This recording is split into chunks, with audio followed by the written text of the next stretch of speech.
Various derpkas now live.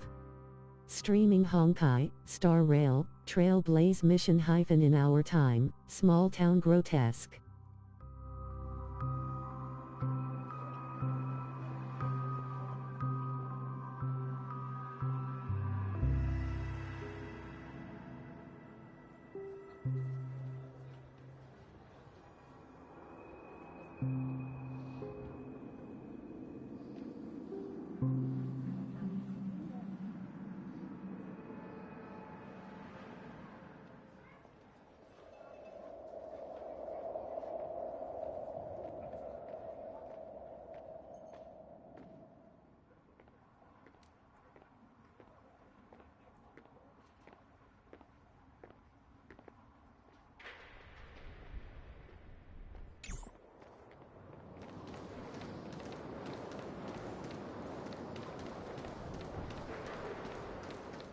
So that's how it is. I never imagined we'd gather the remaining details here.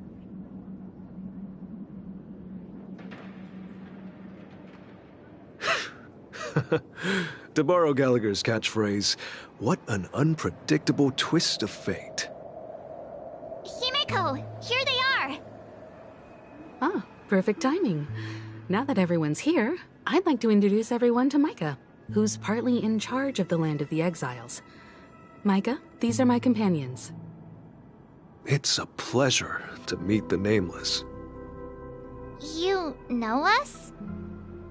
I've been keeping an eye on you since the day you arrived in Penacony. We would have met under more appropriate circumstances if Dreamflux Reef hadn't been isolated from the 12 Dreamscapes. Please, allow me to formally introduce myself. I'm Micah, the Gravekeeper of Dreamflux Reef. Gravekeeper? Life in Dreamflux Reef is pretty liberating. Everyone here mostly keeps to themselves, without meddling in others' affairs.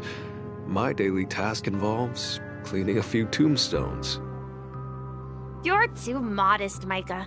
When lost dream chasers stumble upon this place, you're the one who takes care of them, guiding them back to the sweet dream, or showing them how to survive the wild dream chaos.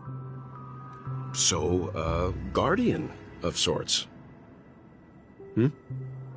Were you talking to me, Mr. Yang?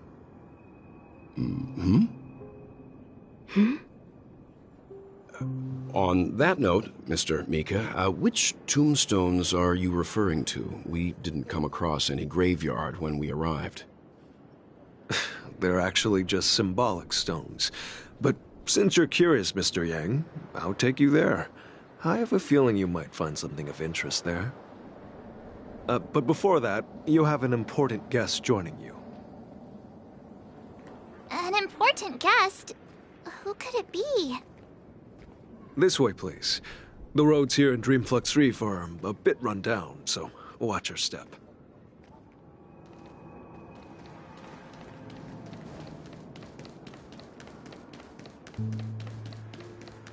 I remember when this place was...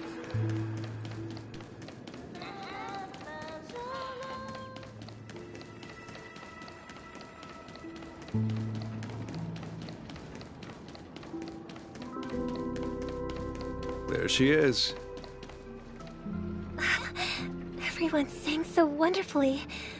It's not often that I tried this music style, but I've gained some valuable insights from it. Oh, I can't thank you enough, Robin. Well, these kids have made incredible progress in only a few days. It was nothing, Grace. I merely taught them how to sing. It was you who brought hope into their lives. Life must be quite difficult for them in reality, I imagine. That's right. Whenever it's time to say goodbye to these kids, they're reluctant to leave. But I've explored every corner of Dreamflux Reef, talked to everyone I met, and they all told me the same thing. This shattered dream is not worth clinging to. It seems you truly are a child of the Harmony. Emma and Andy are orphans I took under my wing. Carol there, with her blind eyes, used to work at a nutrition center in the outer ring of Penacony. And as for Gary, he's been living with autism since he was a child. They're not old enough to enter the sweet dream managed by the family. If we compare people to birds, these kids are like fledglings with impaired wings. But in this dream, well, they can fly freely. Even if they stumble along the way, well, they're still relying on their own strength. And me, an old lady with no legs. Well, without this dream, I couldn't even walk toward them. I'm glad that you found a new life here in Penacony. It's just... Don't worry, Robin. Dreams have their significance, but they aren't everything. Both the children and I understand this. No matter how long we fly through this dream, we will one day return to reality.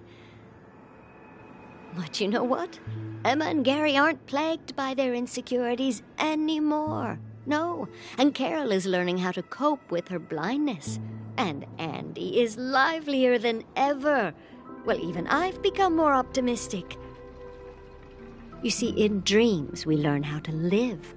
Once we return to reality, we learn how to survive. And should our feathers be damaged, then we share our wings with one another. There's no need to covet an illusory sky in dreams, because we have the right and the ability to fly towards a broader horizon. It's a relief to see you safe and sound, Miss Robin. It's nice to see you all again, Astral Express crew. I heard my disappearance caused quite the commotion out there. I'm really sorry about that. Since you're here, can we assume that you're fully aware of the situation in Penacony? Ever since I returned to Penacony, my voice started to change, until it gradually faded away. At first, I thought it was a temporary ailment, perhaps due to having been away too long. I thought maybe it just takes some time for my body to acclimate to the high concentration of Memoria and Asdana. But now it seems the root of the problem goes way beyond me. There are elements around me that don't align with the harmony. And losing my voice is just one of the signs of the Sweet Dreams collapse. The Sweet Dreams collapse? That memo keeper mentioned the same thing. So it's real. While I was away from Penacony, the boundaries of the 12 dreamscapes kept expanding outward. But whenever I mentioned the anomalies in my dreams, all the family heads refused to talk about it. Only my brother was willing to respond. Later, I discovered the secret letters from the IPC ambassador, which further convinced me that there are hidden secrets beneath the surface of Penacony. So, following the clues in the Oak family's dossiers, I found my way here.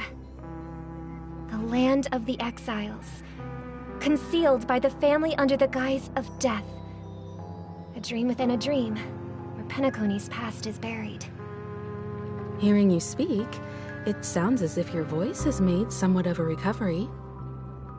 I hate to admit it, but the harmony in this place resonates more broadly than within the Sweet Dream.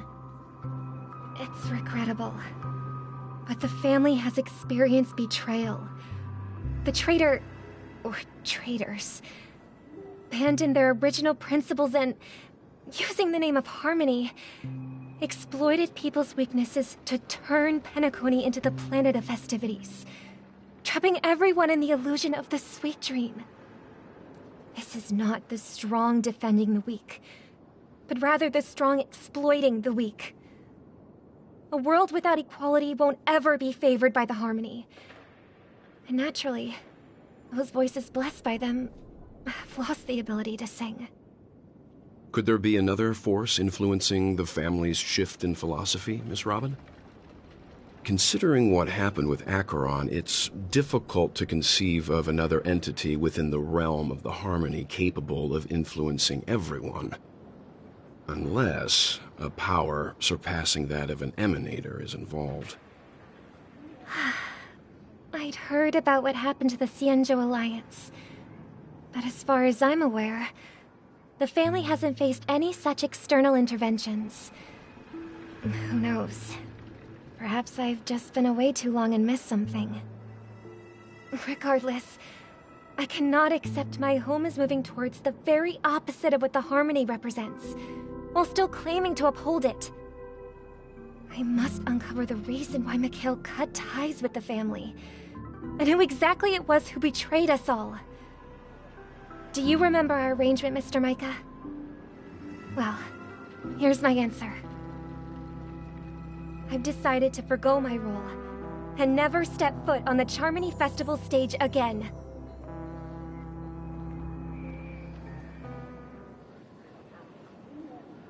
Look here, brother. A little bird. Looks like a fledgling Charmony dove. But Charmony doves don't live here. So how did this little bird get here? Maybe its parents abandoned it? It looks weak and frail. Why don't we find something soft and make a nest for it? This place is too dangerous for a fledgling. Let's take it with us. We can put it on the wooden shelf in front of your window. Okay. A bird like that must have a beautiful singing voice. But where will it live? I'll ask the family head to build a cage for it. A cage? But then it won't have the freedom to fly, right? Let's see. What is it that has captured the attention of the two best interpreters of the Great One? To the point that they've forgotten how to enjoy their dessert. Oh, poor little thing. Doesn't look like it's doing well. Do you want to rescue it? I do. But I don't want to lock it up in a cage. Why?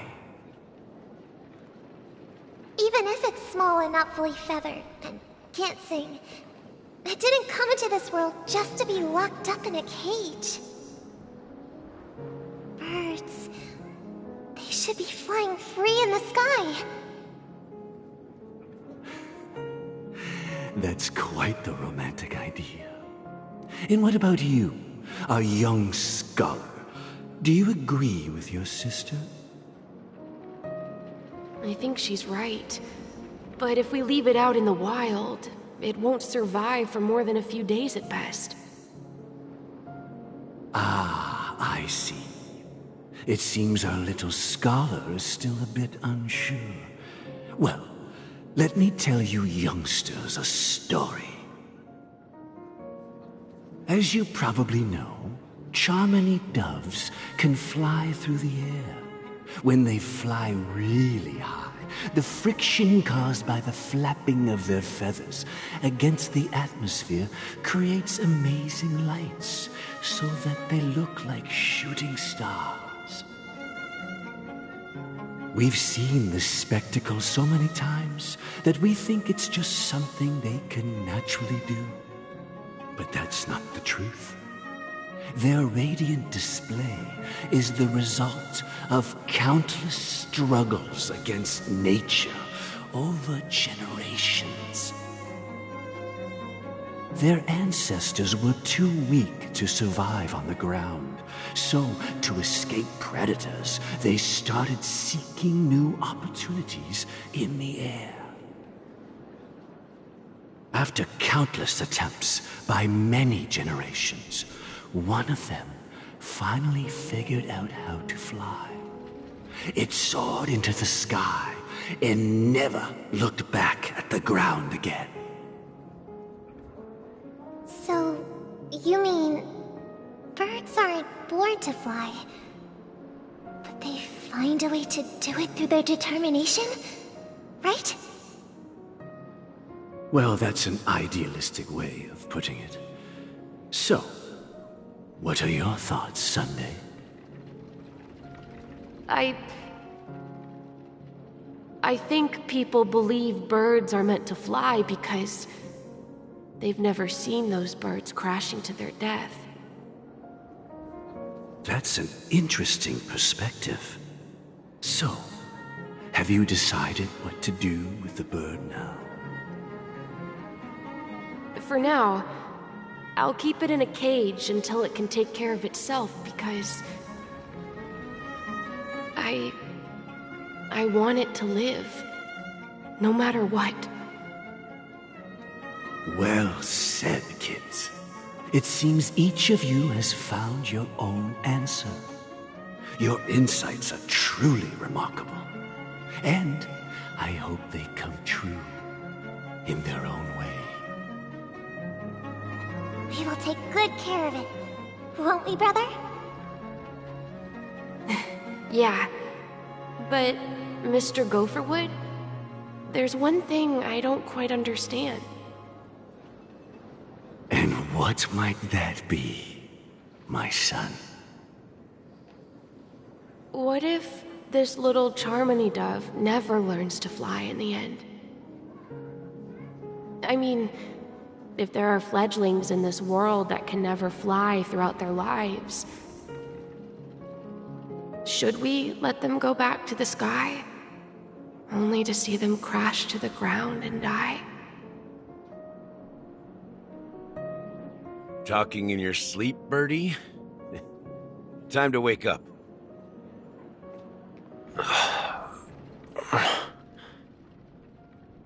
Huh? Need a hand? I'm still alive? Yeah. Happy about that. Where is Robin? Tell me. Now. I knew that was going to be the first thing you'd ask. Don't worry, your sister is here, safe and sound. She's probably walking around the streets now. If I were you, I'd be more worried about myself. After all, right in front of you is the guy who just stabbed you in the chest with a dagger. If you wanted to kill me, you wouldn't give me the chance to speak. Just tell me your demands, lackey of the Watchmaker. So, you figured out who I am, huh? No wonder you had the guts to go against the Dream Master and the Four Families. Looks like I made the right choice. Choice? You are aware of my plan and see through my act. Time is running out, so let's drop the charades. I'm suggesting we cooperate. Cooperate? What makes you think I'd cooperate with you? The fact that the famous Robin has chosen my side. Plus, some clues about a traitor and a bright future for Penacony. Any of that catch your interest? I find it hard to believe a man who's full of deception. Fine. You don't have to trust me. What you should trust is the sense of justice inside of you. Show me Robin first. All right, as you wish. Here she is. Huh? What's your trick this time? Just kidding. I mean, this lady will lead us to Robin, right? And the crew, too. There are too many people who you owe an explanation. That'd be great. Please follow me, Honorable Oak Family Head. Now, all the actors are on the stage.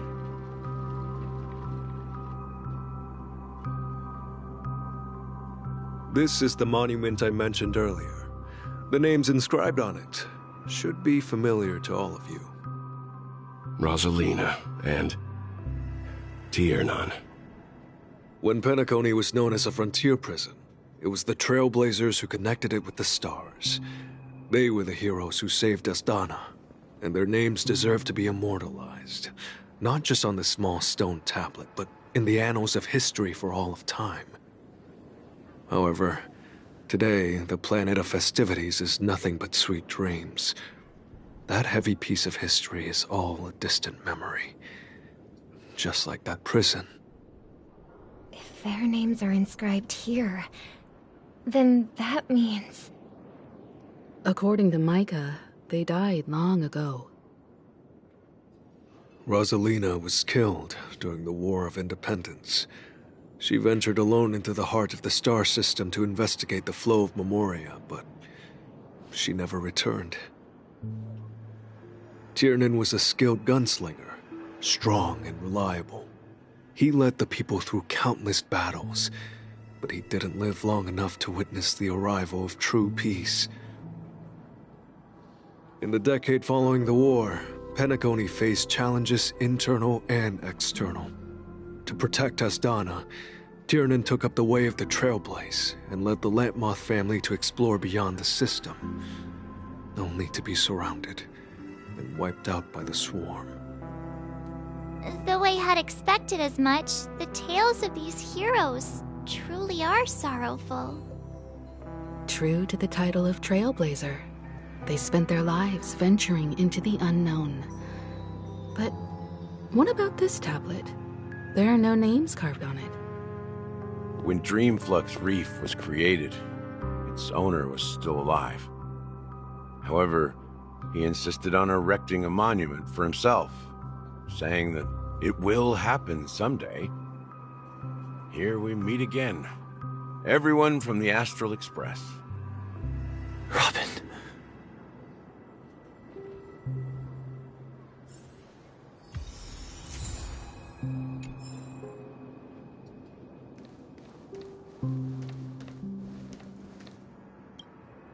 I promised to give the siblings some privacy, so let's talk about our business first. What do you say? That sounds sensible enough. Since you went through the trouble of gathering the family head, the crew, and the Stellaron hunters, I'm guessing you have something important to say, Mr. Gallagher? Oh? Is it that obvious? The look on your face is practically screaming, I'm the one behind all this.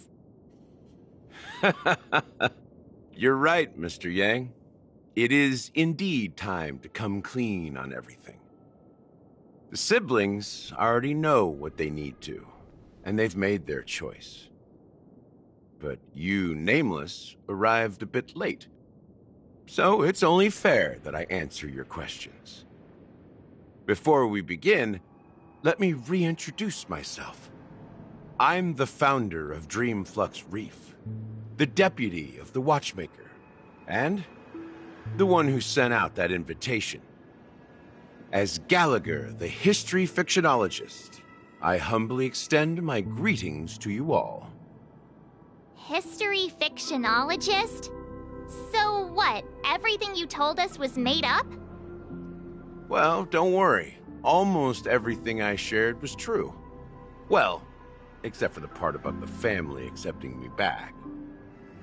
I double-checked with Micah, and everything he said about the family, the Watchmaker, and Mikhail is true. Thank you for your understanding. Now let's get down to business. I'm sure you're all wondering why I went through the trouble of setting up this battle for the legacy, inviting different factions, and stirring up a ruckus all over Penacony. Well, it all boils down to something very familiar to all of you. The Stellaron. The Stellaron? But how is that possible? Penacony is a free-flowing interstellar hub. There are no signs of contamination whatsoever. You're totally correct. So, care to take a guess at what that means?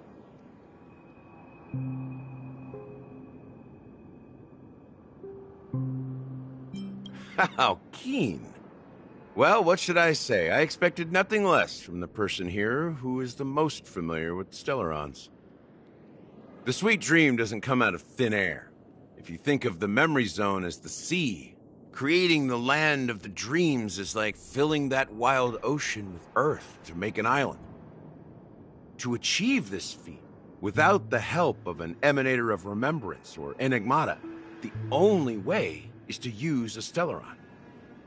And that's not something you can achieve with a simple wish. It requires vast quantities of knowledge, time, and manpower. I'm sure you get what I'm hinting at. In Asdana, the planet of festivities itself is a Stellaron disaster. The planet of festivities itself is a Stellaron disaster? It all started a long time ago, back when the Watchmaker and his crew liberated the frontier prison. They faced countless challenges as they began building Penacony from the ground up. That's when the idea of using the Stellaron came into play. The Stellaron first entered the Asdana system during the war. The Nameless warned everyone against the folly of attempting to tamper with such a power, and most heeded their words. But there are always people in the shadows with ulterior motives. The turning point came after Tiernan's death. With 2 of the Nameless gone, the Watchmaker had to go to the front lines. It was at that moment his rivals saw an opportunity. By the time a representative from the Montour Systems family arrived at the Watchmaker's call, the Stellaron had already been activated and was seeping into the primordial synesthesia dreamscape. And I suppose the family happened to possess the knowledge to seal the Stellaron? Not just that. They knew far more about the Stellaron than the average person. They helped Mikhail swiftly quell the civil unrest and played a part in building Penacony under the disguise of the Harmony. Those 3 eras were known as the Age of Dreaming.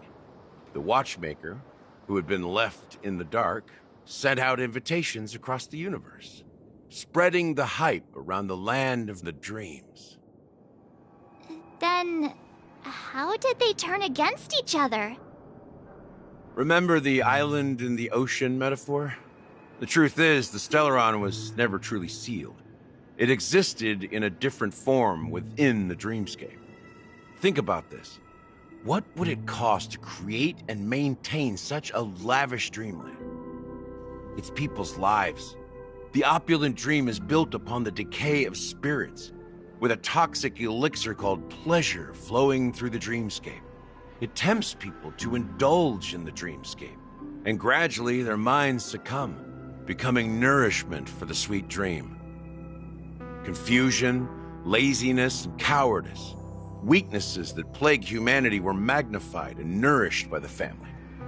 Penacony became a new kind of prison, even more impenetrable than the previous one. Sadly, we realized this far too late. By then, the family had a firm grip on Penacony, swiftly quelling any opposition that arose. At my wit's end, I had to use the power of the Enigmata, and sought refuge in this chaotic realm. Over the years, I created a meme within this dream for our use. Dormancy. That's its real name. We exploited a loophole. You see, regular people can't fall asleep again while they are inside the dreamscape. So this is the true meaning of the impossible. You sent out invitations in the Watchmaker's name to find forces capable of resolving the Stellaron disaster and draw them into Penacony to uncover the truth. It's not just that. Above all, I wanted to see what happens when the major factions engage in a struggle for the legacy. Since this is the Watchmaker's first announcement in decades, the traitor within the family is bound to reveal themselves. So, the legacy is just a facade. If you want to consider the Stellaron as the legacy, I'm totally fine with that. If that's the case, where is the Stellaron now? That's a question for Mr. Wings. The Stellaron is still under the family's control, and as the head of the Oak family, I'm sure he holds all the answers.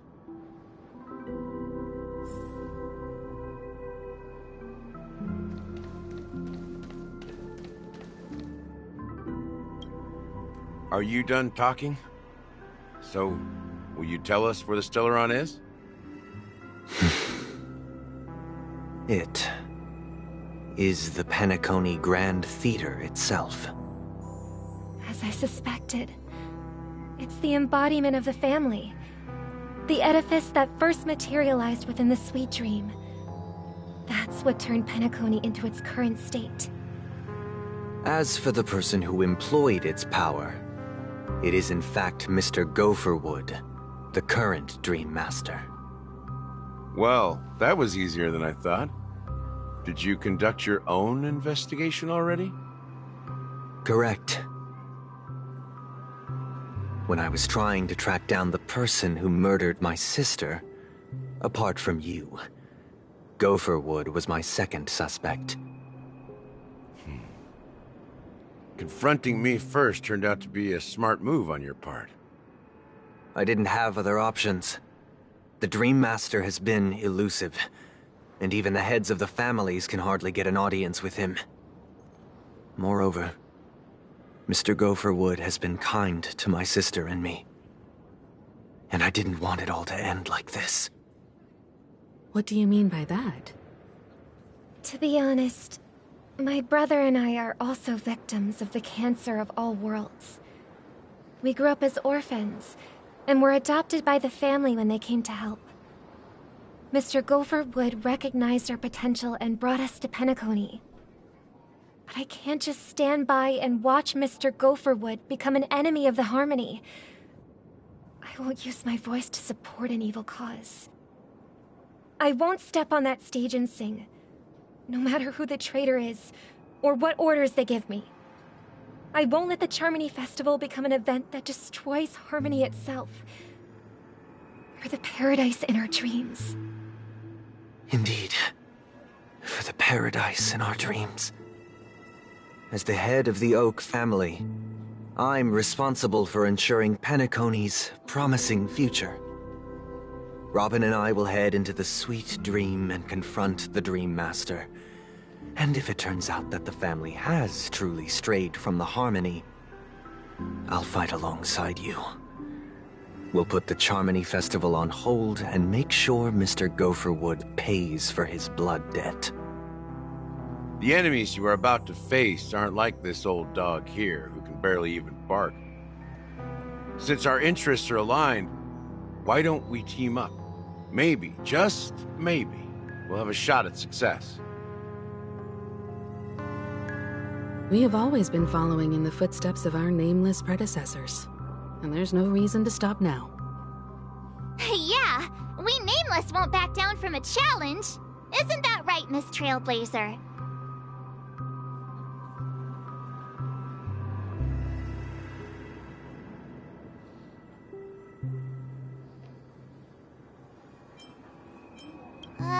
That line actually makes me a bit nervous. Rest assured, sitting on the sidelines isn't in our nature. Mr. Sunday, Miss Robin, I'm willing to accompany you on behalf of the Astral Express. Having a third party present should help with negotiations, and could make all the difference if things get ugly. Thank you, Mr. Yang. Thank you all very much. The Charmony Festival is about to start, and time is against us. We must hasten. Everyone, let's gather over here. We still need to make some preparations.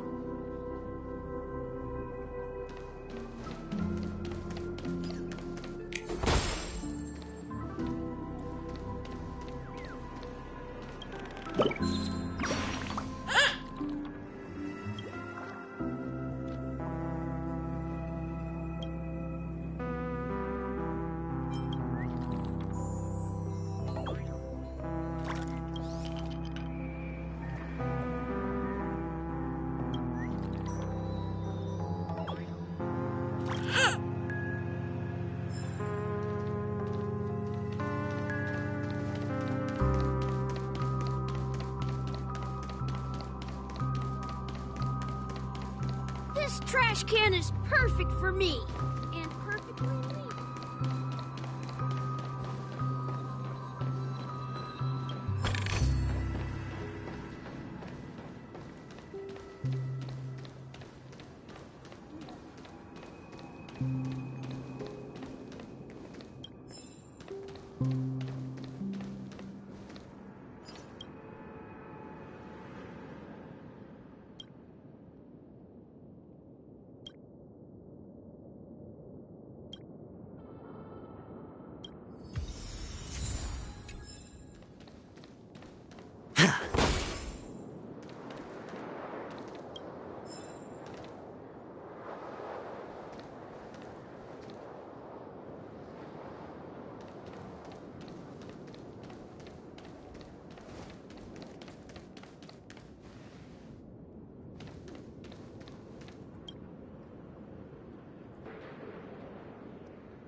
I may have been quick to step up to the plate, but confronting the Dream Master could be a very dangerous affair. Huh? Even you're saying that, Mr. Yang? How powerful is that Dream Master? He's the leader of the families of Penacony, and he has the entire power of the Harmony behind him, not to mention the Stellaron in his possession. We must proceed with great caution. Maybe you can just stay behind this time, Mr. Yang? No, that won't do. Even if we count Robin as an ally, something felt off about Mr. Sunday just now. Although, I can't quite put my finger on it. I have to make sure he won't turn against us when things start to get dicey. You're still carrying the keepsake the IPC envoy gave you, right? May I borrow it for a moment?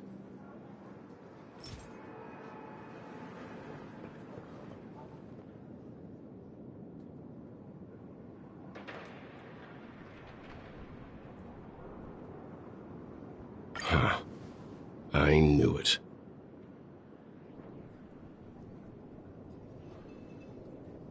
As I suspected, this chip Aventurine gave to you is actually a miniature transmitter. If I'm right, he intends to use it to track your location or contact you when needed. As it so happens, this may actually be of some use in the current situation. Aventurine? Is he still alive? And what does he have to do with our mission to confront the Dream Master? Remember what I said earlier? Working with the IPC is a way to keep the family in check. If negotiations go south and the family show their true colors by going after the Stellaron, I'll use this transmitter to send a message to the IPC. It'll be just the opportunity the IPC ambassador was hoping for. The only question mark in all of this is Aventurine's current status. But the IPC is always listening, especially senior strategic investment department heads like him. Getting the message across shouldn't be a problem. Good luck to you, Welt. Well, you take care too. If anything goes wrong, don't worry about me. Just make sure to seal the Stellaron. Spoken like a true hero. Even if the Dream Master is innocent, the family's corruption runs deep. I won't make the same mistake Mikhail did. Let's wish him the best of luck. Don't you have something else to tell us, Gallagher? Why would you say so? Before we departed, the conductor asked us to inquire about the 3 nameless in Penacony. We've already collected intel about Rosalina and Tiernan, so the only one left is legwork. If I'm not mistaken, we've already met him somewhere, haven't we? It's not enough to say meet, but the answer is pretty obvious. After all, I've hinted at it in quite an evident way. I've been watching over you ever since I received the reply from the Astral Express, and I've seen the great effort you all put into linking different realms together across the cosmos. And now, after getting this far all in one piece, you have truly proven yourselves. Miss Himiko, were you the one who repaired the Express and got it sailing through the cosmos again? Yes. And you two, young Nameless, you have very interesting life stories and extraordinary skills.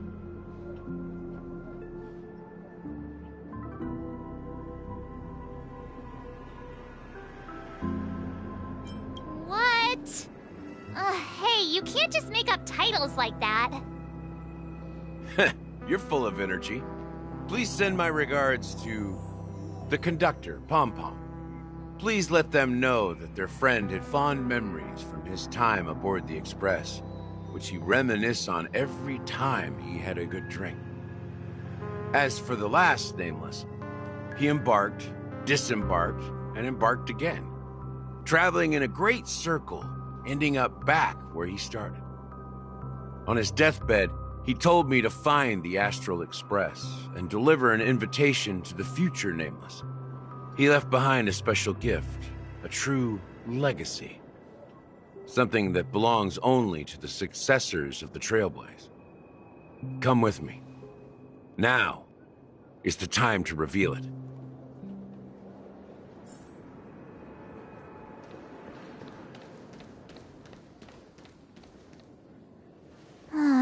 Back here again. Sometimes I feel like you're still alive, old friend. Like you've still got so much to say and do. I've kept my promise and brought the future Trailblazers you've waited so long for. I don't know why you were so obsessed with that train, but I remember your last words. Don't let us down, old man.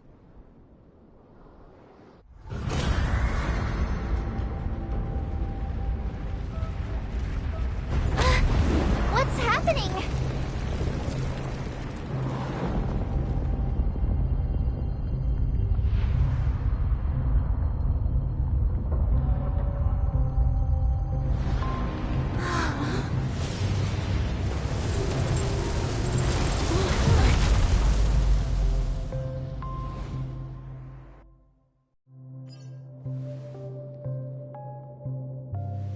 Go ahead. His resting place lies in the garden up ahead. The first and last Nameless of Penacony. Mikhail Char Legwart, the Watchmaker.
Sure enough, the watchmaker is the third nameless.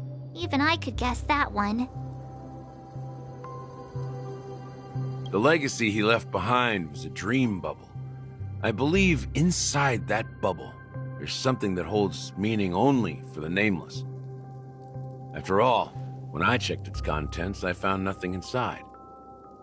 Maybe some Trailblaze runes? Even more mysterious than me. Well, let's have a look.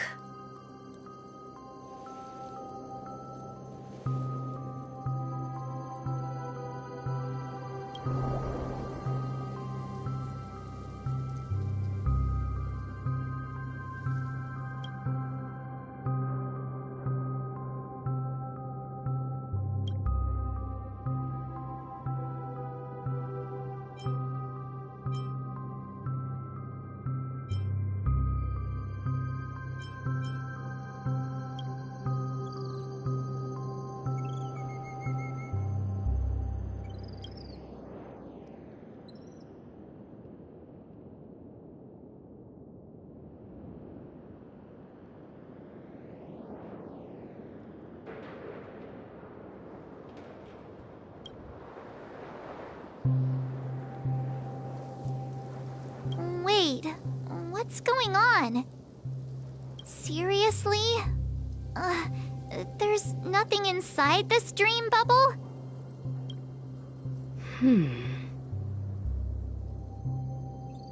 How could a dream bubble be empty? Just as I suspected. That old man always had this strange belief in the nameless and the Trailblaze. And I never understood where he got that confidence from. Especially since he never managed to get in touch with the Express while he was alive. I could never figure out what was going on in that old man's head. But this empty dream bubble is so typical of him. He was always full of weird fantasies and incomprehensible romanticism. That mischievous old man. Well, I didn't expect him to leave anything concrete behind anyway. Don't think that's the case, Gallagher. I'm sure Mikhail has left us the most precious thing of all. Don't start getting all philosophical on me, all right? Just as Mikhail believes in the nameless of the future, we unconditionally believe in the nameless of the past. How could they leave with regrets for the future when they were ready to dedicate their lives to the land they loved? There must be something contained in this dream bubble. It's just we haven't figured it out yet. You also have faith in the watchmaker, don't you, Gallagher? Well, I'm a follower of the Enigmata. My philosophy forbids me to have faith in anything. That's why I understand what faith means in the path of Trailblaze. And I also want to know what he left behind. I'll leave it to you guys then. Can I borrow your pet? I need to make a trip back to Golden Hour and check something at the Dreamscape sales store. It's for Mikhail, and for the future of Penacony.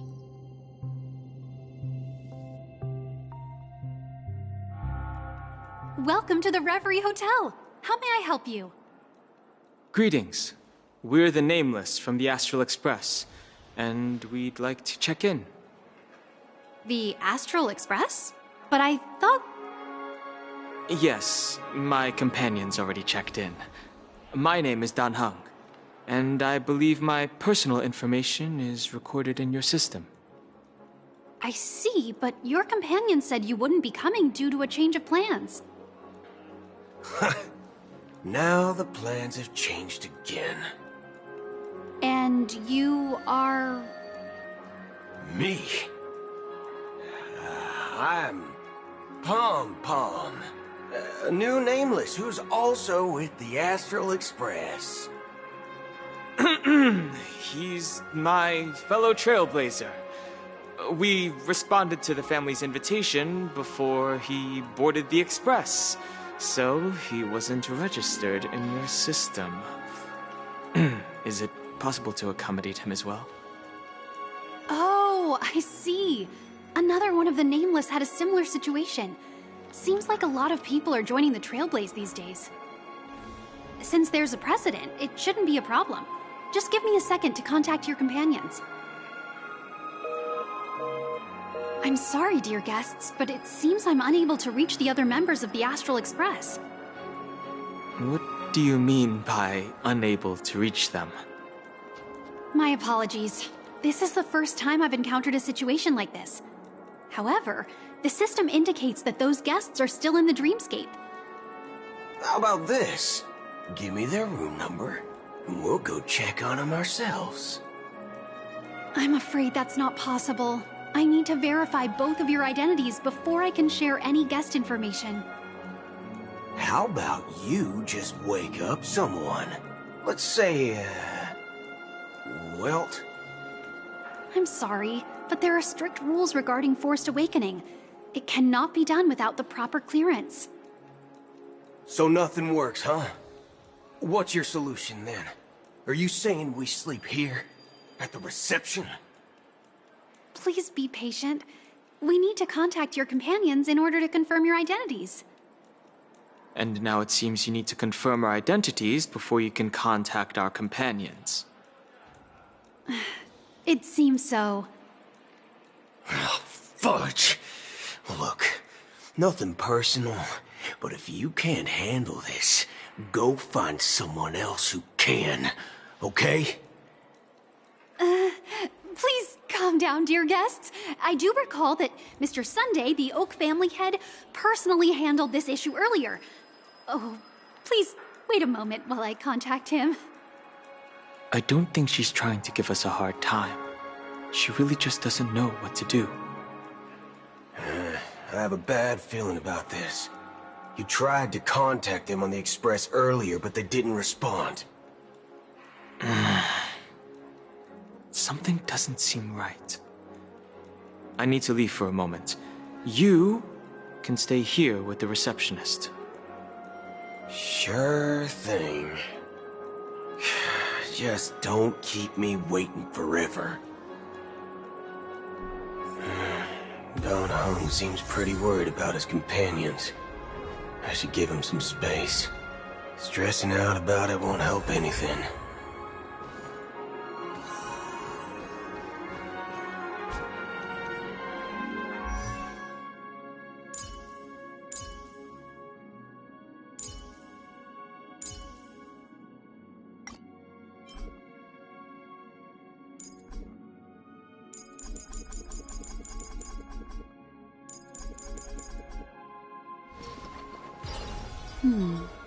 Memories seem to be different again.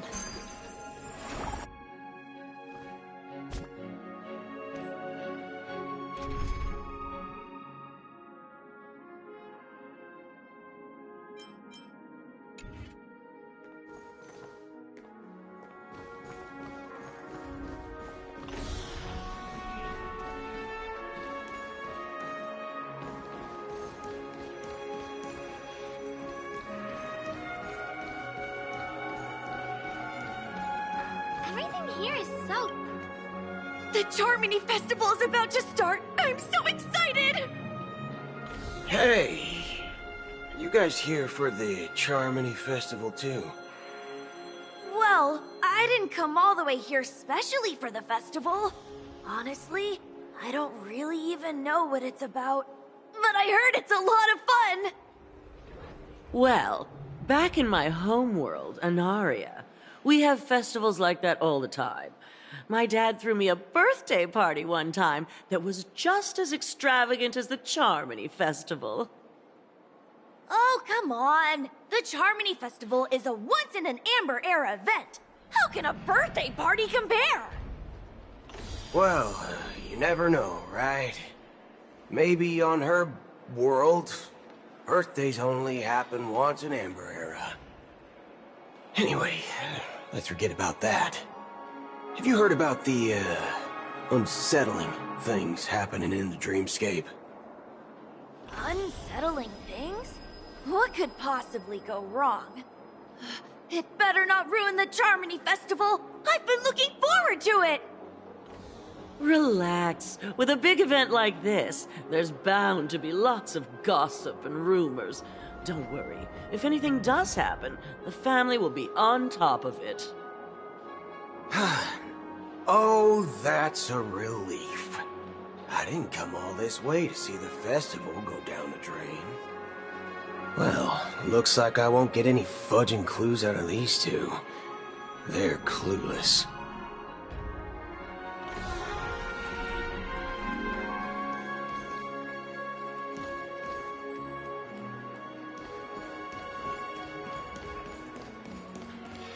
Face recognition fit. Greetings. I'm Cody of the Bloodhound family, head of security for the hotel. How may I assist you? Hello. So, there's something I wanted to ask about. I've been hearing some unsettling rumors about certain incidents that might affect the Charmony Festival. Do you think there's anything to be worried about? I've traveled all the way from the miHoYo Federation, and I don't want my trip to be ruined. What do you mean?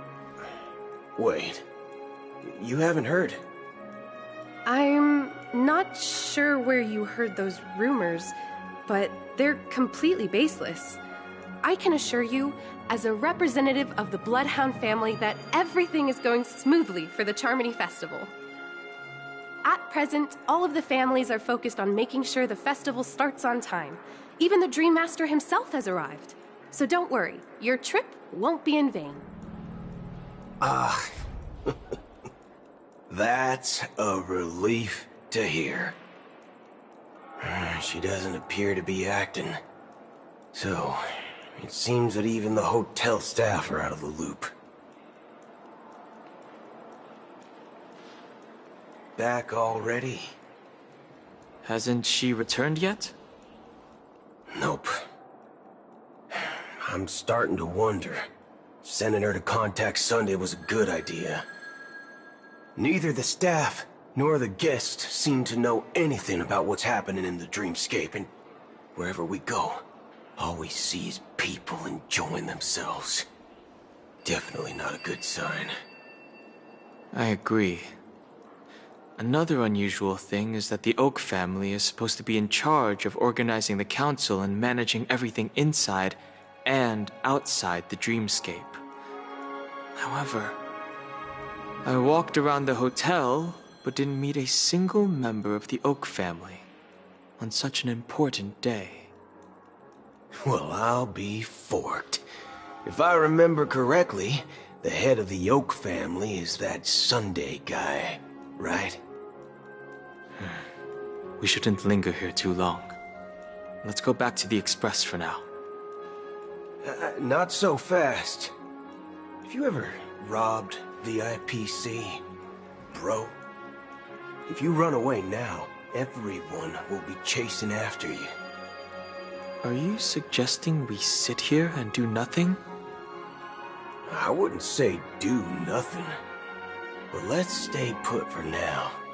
Even if the family has ulterior motives, they couldn't have anticipated us showing up here. We're the surprise factor for them. They don't want to attract unwanted attention from certain outsiders, so they won't do anything reckless. See? The IPC lackeys are keeping a close eye on this hotel. If I were a family member, I'd find an official excuse and keep the surprise factors here. If we just wait here, that would be like walking into their trap. Of course, we don't need to walk into their trap. I gave a backup plan to the memo keeper. If it turns out we won't be allowed to enter the dreamscape, she'll order a drink for me in the VIP lounge at the hotel. In reality... a secret signal. That's right. Oh, a concrete object can indeed help the memo keeper establish a connection with you. But Boot Hill, if you have more backup plans in the future, I hope you'll let me know in advance. I'm sorry, but it's one of my quirks. I have too many unreliable friends. And if I reveal that I have backup plans, things can go awry. And that would leave all backup plans completely useless. How do we get into the VIP lounge? This is where my street smarts come into play.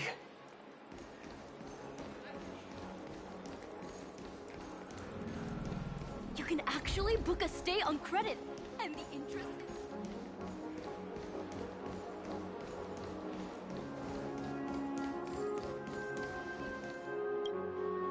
is... You're the lobby manager, right? Yes, I am. How may I assist you? We're the Nameless from the Astral Express. Yeah, we wanted to check in, but there's something wrong with your system. The lady at the front desk said she would contact the manager, but now she's nowhere to be found. Now, we've been waiting here forever, without any food or water. What the fork, man? Is this how the family treats its guests? Is this your idea of street smarts? Starting an altercation? It's called standing up for your rights. I apologize for the inconvenience. Please wait while we try to contact Mr. Sunday.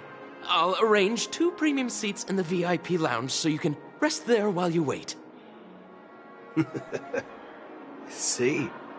Just like that. Just don't call yourself Nameless next time. Wow, this bar's something else. Certainly worthy of the planet of festivities.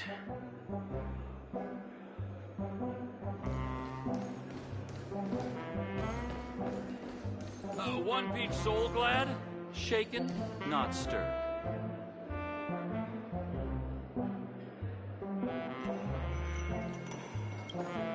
Good evening, gentlemen. Hey, I have an order for a bottle of Hasdana's White Oak. Can you help us find it? Hasdana's White Oak? I think there might be a misunderstanding. We don't serve that here. Oh, no way. Are you sure you're not mistaken? If someone had reserved such a beverage, I would definitely remember it. It sells for hundreds of thousands of credits per bottle, after all. I couldn't afford to cover for such an item if it were broken or lost. That's strange. Well, could it be that the memo keeper couldn't afford it? Then what should we do now? Oh, no need to rush. Let's grab some drinks first. Maybe I arrived too early and she hasn't come yet. Now, let's see what kind of juice malts you all have here. Well, give me a glass of Heenum Valley, 40 years. I'll have it neat. No ice. Well, that's the most expensive one on the list. You have a taste for the finer things. It's on the house, anyway. What can I get for you? Anything you recommend is fine. Then I would recommend today's special, Glass Village. It's classic Soul Glad mixed with Laboom juice. It's refreshing and suits your cool demeanor. Just 1 minute. Ah, this flavor. Dynamite barbecue with rocket fuel. Ooh, really hits the spot. Truly the finest sherry cask-aged malt juice in the cosmos. Dynamite barbecue with rocket fuel. Is that really something that humans enjoy? Hey, this guy doesn't know anything at all. As long as you're satisfied, dear guests, please enjoy. Let's give the memo keeper another half-system hour. If she doesn't show up, we'll need to come up with a new plan. In the meantime, let's take stock of the situation. What do you think? The situation is unclear. Something must have happened on the planet of festivities, but the public is unaware of it. Someone in a position of power within the family must be covering it up. It's unusual for the followers of the Harmony to invite other factions, let alone the IPC and the Masked Fools. If what you said about the Emanator of the Nihility is true, the situation in Penacony is a little complicated, to say the least. Actually, there's something else I'm concerned about. Regarding Acheron. As you know, the faction that follows the path of the Hunt are some of the most dangerous folks in the cosmos to mess with. I mean, who in their right mind would impersonate the Xianzhou Alliance or the Galaxy Rangers? It's like asking for a death wish. Isn't there a saying among the Xianzhou people that the Rainbow Sect lets their Lux arrow do all the beating? Talking. Do all the talking. Well, you know what I mean. Even though the Galaxy Rangers have been out of sight for years, we've been keeping an eye on this region. Even the dumbest criminals know better than to mess with the Annihilation Gang, much less the Rangers. But that Acheron lady, she doesn't seem like a lunatic at all. On the contrary, she's highly logical and organized. She knows exactly when to hold back and when to strike without mercy. And you believe that someone like her would have an ulterior motive for impersonating a Galaxy Ranger? I'm not entirely sure, but I do have my suspicions. Maybe she knows a Galaxy Ranger, or perhaps she's trying to lure us out for some reason, which I can't figure out. Anyway, what worries me more are the anomalies within the family. They've summoned followers from various paths for the festival. No matter how generous such a gesture is, this move seems highly unusual. Unless the invitations weren't sent by them. If that's the case, it's even more intriguing that the family insists on organizing the Charmony Festival, despite the chaos. Maybe it's Shipei the Harmony pulling the strings. You find it beyond human understanding because it wasn't arranged by humans at all. People do stupid things out of irrational impulses. They abandon their principles when self-interest is involved.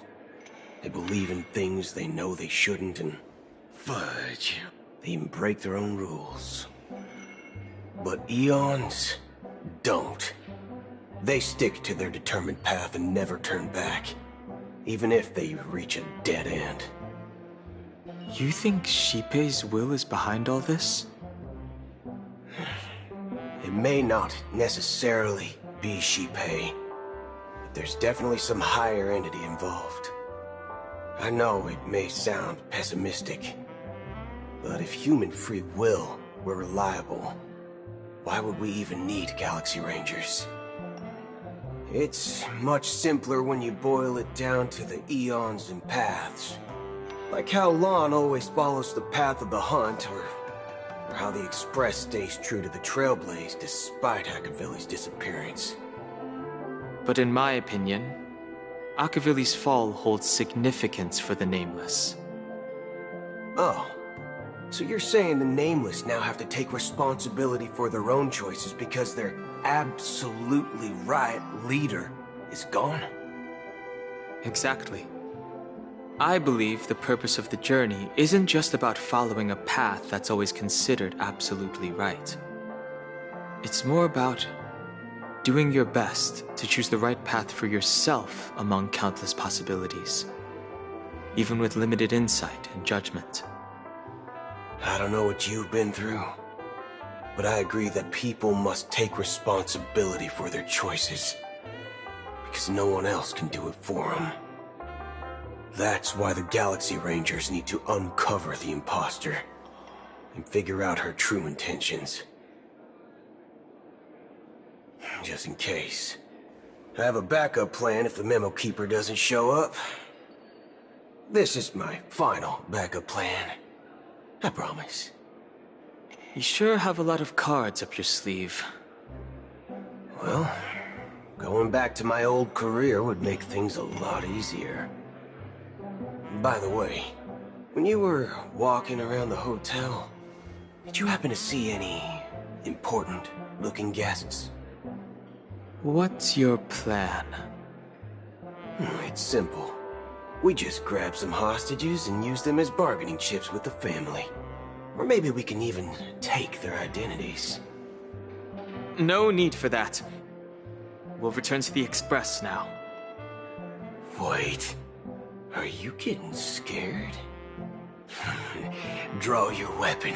Let's make a big scene. Are you leaving, esteemed guests? Would you like to cancel that Asdana's White Oak you just ordered? Huh? Asdana's White Oak? But didn't you just say... Ha ha. Looks like you are a bit intoxicated, esteemed guests. You ordered a bottle of Asdana's White Oak just a moment ago. Looks like your Memo Keeper friend has finally arrived. Oh, right. Sorry, my memory's not the best. You know, too many modifications and all. Anyway, let me check. Well, fork me. It says Donna's White Oak, all right. And there's a note. I'll be waiting for you on the Astral Express. No mistake. That's her message to you. She knew the hotel wasn't safe, so she suggested we find another place. Well, looks like we took a detour, but now it's back to the Astral Express. So, what are we waiting for? Let's go.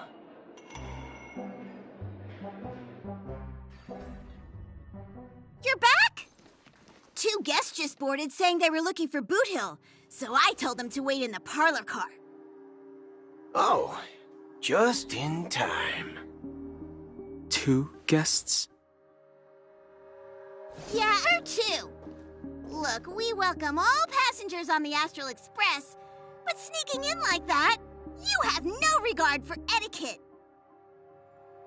My apologies, conductor. It was an oversight on my part. I assumed you were already acquainted with the garden. Given the chaotic situation in Penacony, the Nameless are the only ones we can truly trust right now. You are the Memo Keeper. Pleased to meet you, Dan Hung. I've seen you in others' memories. And as for Boot Hill, this is our first face-to-face meeting. I hope you enjoyed that bottle of Astana's White Oak. You sure have a refined taste. Finally, Memo Keeper. Well, let's cut to the chase. Spill everything you know. That's precisely what I intend to do. But before that, please allow me to introduce myself. My name is Black Swan, and I serve the Garden of Recollection as a Memo Keeper.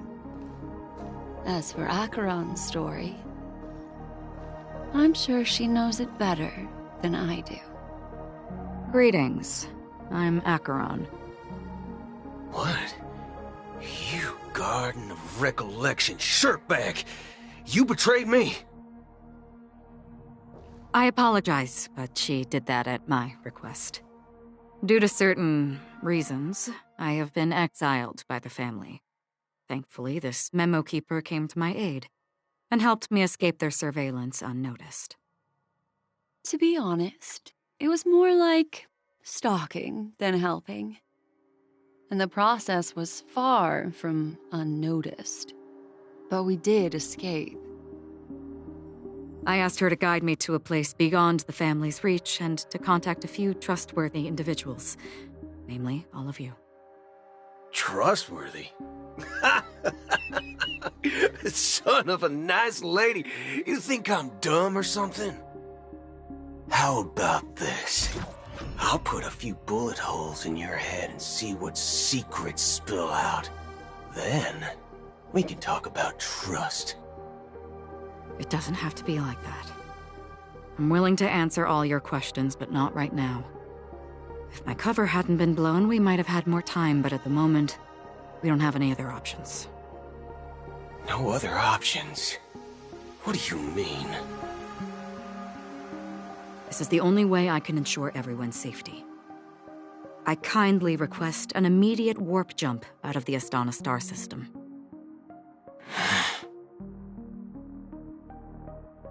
This passenger is requesting... As far as I can tell, she's not a threat, and seems to be telling the truth. I've briefly traveled with your companions and know their whereabouts, Dan Heng. Please rest assured, your nameless companions are safe, but they need our help. As for Boot Hill, you may have guessed. I've been waiting for you. Galaxy Rangers are known for their elusive nature and limited contact with each other, so this was the only way I could reach out to you. Only by doing this can I find a true Galaxy Ranger and fulfill a long-standing promise. To return his relics to their rightful owner. Someone once told me that every rainfall is like a gift from the heavens, a sign of their mercy upon the world. Raindrops are said to be the tears of the gods, shed in response to the sorrows of the world. Their constant pouring is a reminder that the gods haven't abandoned us yet. So, how long has this rain been going on for? I used to believe, just like you, that it would eventually stop. Years and decades passed. And in the end, such hope faded away before the rain did. Looks like the god you mentioned doesn't exist after all.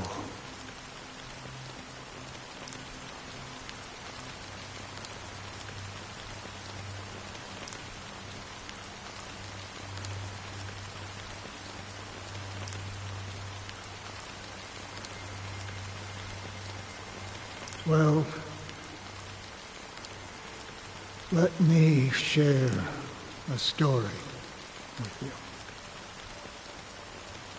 Mortals who walk the paths are like sailors on a vast ocean, leaving behind a trail that creates countless ripples of possibilities. These ripples last longer than the fleeting lifetimes of humans. And for some, their presence leaves such a strong mark that it's reflected in the waves. Like those shadows on the ocean. Sin-thirsters, the obsessions of the Pathstriders, they emerge from the depths of IX, seeing themselves as masters of their own destiny, unknowingly repeating the actions of their past lives. They emerge from the nihility and head toward it, leading purposeless lives. However, these hollow phantoms, they were once my dear companions. A group of Galaxy Rangers. Are you watching over them? Watching over them? No. I'm guiding them toward transcendence. It was a brutal war. A crusade that shook the universe. The universe witnessed the fall of Zulo, the Lord Ravager, but it came at a price. A price so hefty that only those who were there still remember. The unwavering determination of the Hunt followers persists even in death. So someone must guide these lost souls to their life beyond. They were heroes in their time, and they shouldn't be reduced to mere puppets of nihility. As for me, I've suffered too many losses on that battlefield to advance any further. And that makes me the most fitting person to carry out this task. But you know, these sin thirsters, they're not who they used to be. Does this seem pointless to you? Well, some tasks have to be done, even if they are pointless.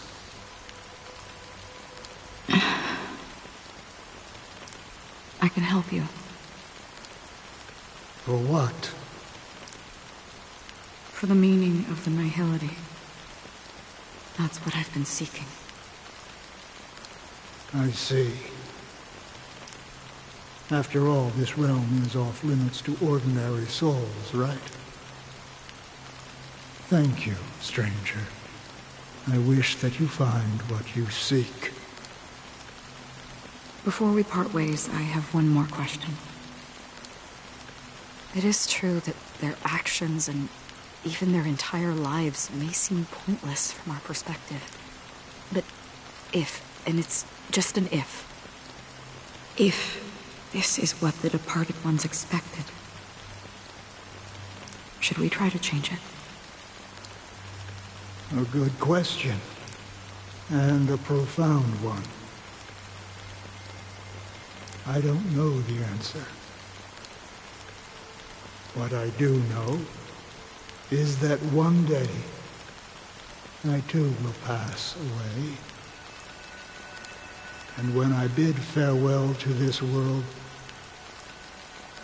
someone will stand at my grave and place a bouquet of flowers on it.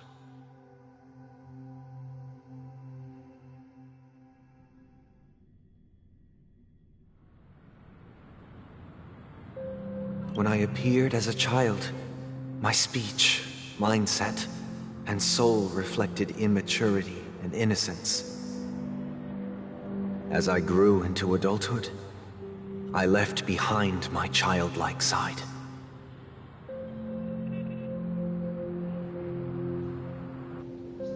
I humbly request your blessings, esteemed advocate of Shipe. Come to me, my kinship. I have sought their presence with us. As you wish. I have faithfully served the Alfalfa family for nearly a decade, promoting the path of the harmony to the best of my ability. However, I made a mistake yesterday. While I was preparing dinner for the family head, I accidentally dropped a prepared dish on the floor. Out of laziness, I lied and claimed that everything was ready. Although the head has dismissed me as punishment, it has been tough to sleep with the guilt still gnawing at me, as I worried that the seeds of evilness may have taken root in my soul. So, I confess to you now, to seek atonement for my sins. Do you sincerely repent and vow to change your ways? Yes. Have you examined your soul and confessed all your sins? Oh, yes. Are you willing to accept the process of atonement? Yes. Very well. Show your dedication and goodwill to the family, and you shall be reinstated among them. Now, please, leave in peace. Oh, praise Sheepy. And thank you, esteemed advocate. Next, please step forward. I wholeheartedly confess to you. Please, pardon my sins. Rest assured, I have implored their presence to be with us. As long as you are sincere, absolution will be granted. Oh, great. You know, I arrived in Penacony as a stowaway. I sold everything to get a ticket. My house, my land, and my 2 children. I see. Please, go on. My children were starving, and I hoped they'd have a chance at survival if they became slaves here. If I can strike it rich here, I'll lift them out of that situation and give them the life they deserve. But the Bloodhound family got wind of it. They're on my tail, hunting me down. I thought I could bring my kids here. It was all my fault. All my fault. The family is ready to forgive all sinners. I'll ask the Bloodhound family to cease their pursuit. You don't need to live in fear anymore. Oh, thank you. Thank you. I'll work my hardest to redeem my children and make them part of the family. Praise the harmony! Next, please step forward. Hey! Long time no see, Mr. Sunday. The most esteemed individual in Penacony, and the next leader of the Oak family, right? I have sought their presence with us. Let us proceed. Sure, let's just get this over with. I have sinned, please forgive me. I wasted half a pizza at breakfast, and a bottle of Soul Glad. That's it, nothing more. Can we wrap this up? I've got a Robo-Ball game to catch, you know? Do you seek to atone for your sins through good deeds? My sins? Started to sound like a saint, huh? Well, let me tell you something. Neither the family nor you have the right to judge me. You think nobody knows what your precious family has done? About the watchmaker? Huh? Don't kid yourself, Featherbrain. Those dream chasers might be fooled by your act, but don't fool yourself. Before you start spouting off your holy verses, answer me this. Where does the power of the Oak family come from? And your power? What makes you think you can sit there all high and mighty, looking down on everyone else? Well, I've spent enough time in confession today to enter the Harmony's paradise, right? Then I'll take my leave. Good luck with your election, and, don't make me regret my investments in you.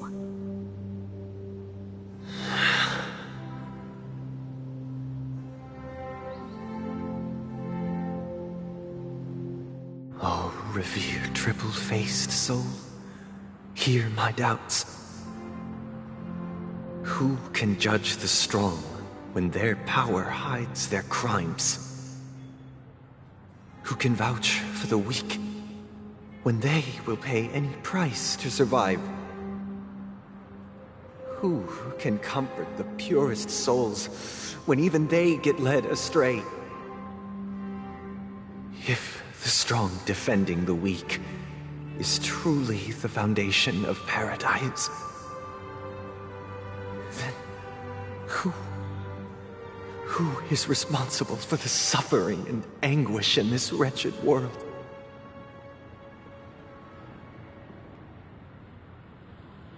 Brother? Brother? Brother, are you all right? I'm fine. I've been working long hours, and I just made a trip to Dreamflux Reef and back. So, I'm a bit out of sorts. But it'll all be over before we know it. You've been working non-stop on the Charmony Festival, Mr. Sunday, and no one could have predicted this incident. Even if the Stellaron does pose a grave threat, I still feel sorry for all the trouble we've caused you. No need to worry about troubling anyone. The Charmony Festival was meant to spread joy and harmony across the cosmos. But now that we know the truth, I'm afraid we'll have to cancel it.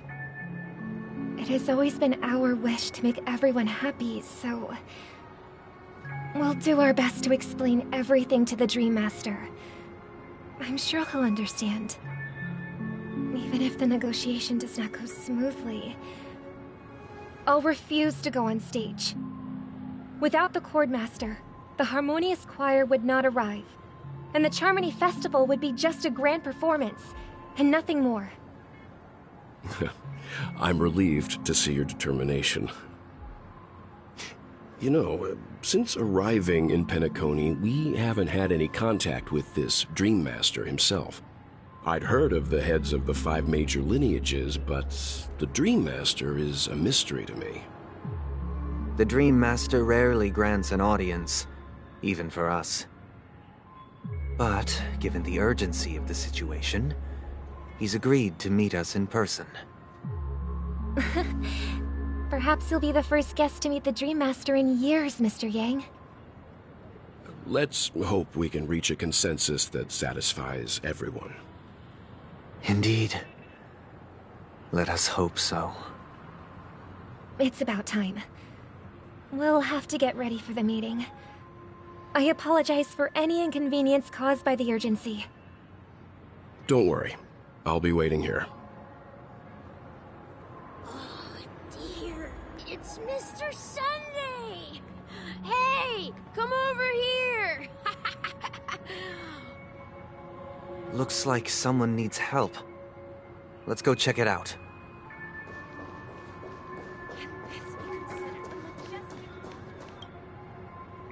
Mr. Sunday. Hey there! Okay, see the moon in the sky? It's about the size of the cap on my Soul Glad bottle. If I just reached out my hand, I could grab the moon, couldn't I? The moon? You mean the Grand Theater? Yeah. Look at me. I've been away from home for too long. I must be missing that moon. But it's no big deal. The Grand Theater here looks much better than the moon back home. It's just magnificent. They told me not to sell everything I had just to come to Penacony. How short-sighted. Selling everything you had? Why would you go to such lengths? Why? Can't you see? Life back home is miserable. It's not really living at all. It's better to be here at Penacony. No pain, no worries about tomorrow, just sweet dreams. You can do whatever you want. That's what I call living. Yeah, now this is the life. Is this truly living? Huh? What did you say, young lady? I didn't quite catch that. Oh, it's nothing, sir. You see, the traffic on Glock's Avenue can be dangerous. How about I ask a Bloodhound family member to escort you to Ideen Park over there, so you can continue enjoying your sweet dream? Oh, yeah, that's a great idea. Wow, no wonder you were the leader of this sweet dream. You're totally a lifesaver. See you around, Mr. Sunday, and it was nice chatting with you.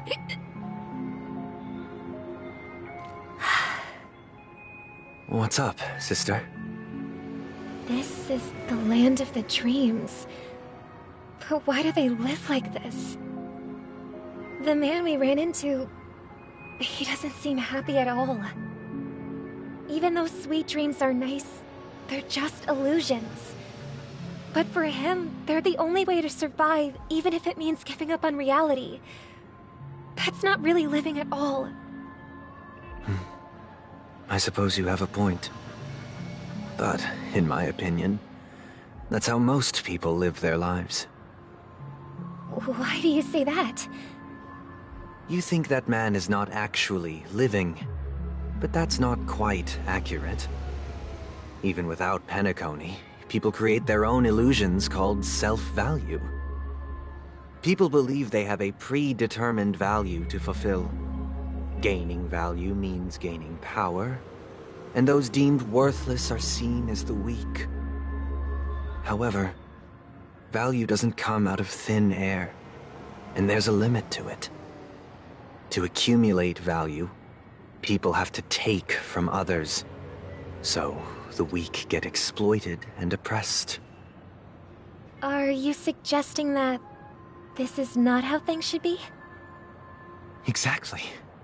But, ironically, people don't think there's anything wrong with it, because they uphold the illusory notion of self-value, and even the weak believe in it. The survival of the fittest. That's where all the tragedies in the world come from. People come to the sweet dream in Penacony to escape from that reality and find solace. No tragedies exist here. Only happiness, although in its nascent form. Isn't that the same paradise we yearn for in our dreams? Perhaps that man is just an exception. Let's not jump to conclusions. We should experience the dreamscape ourselves, just as I did at Dreamflux Reef. Yes, seeing is believing. I'll accompany you. The Dream Master hasn't shown up yet, so we have some time for a stroll.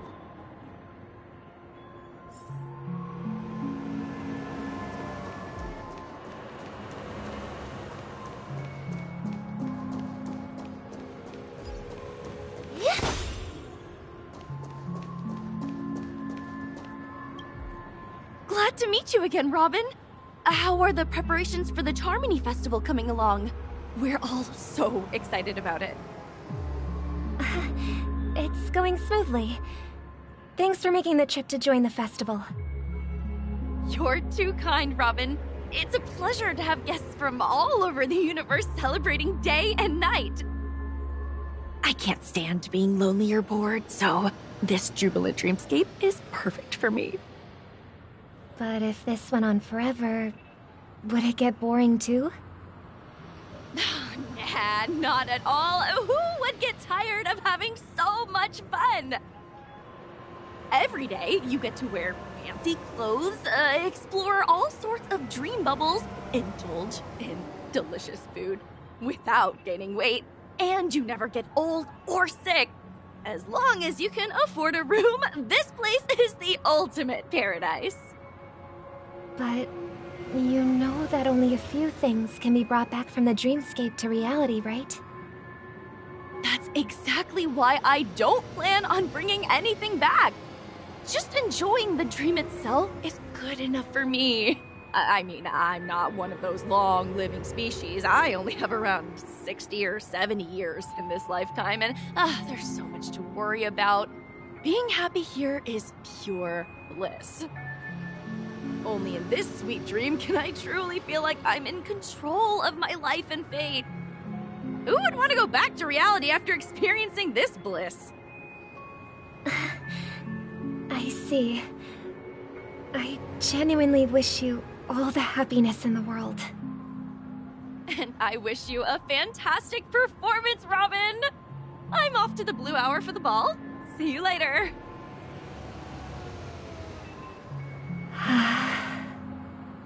Seems like that guest's perspective didn't resonate with you either.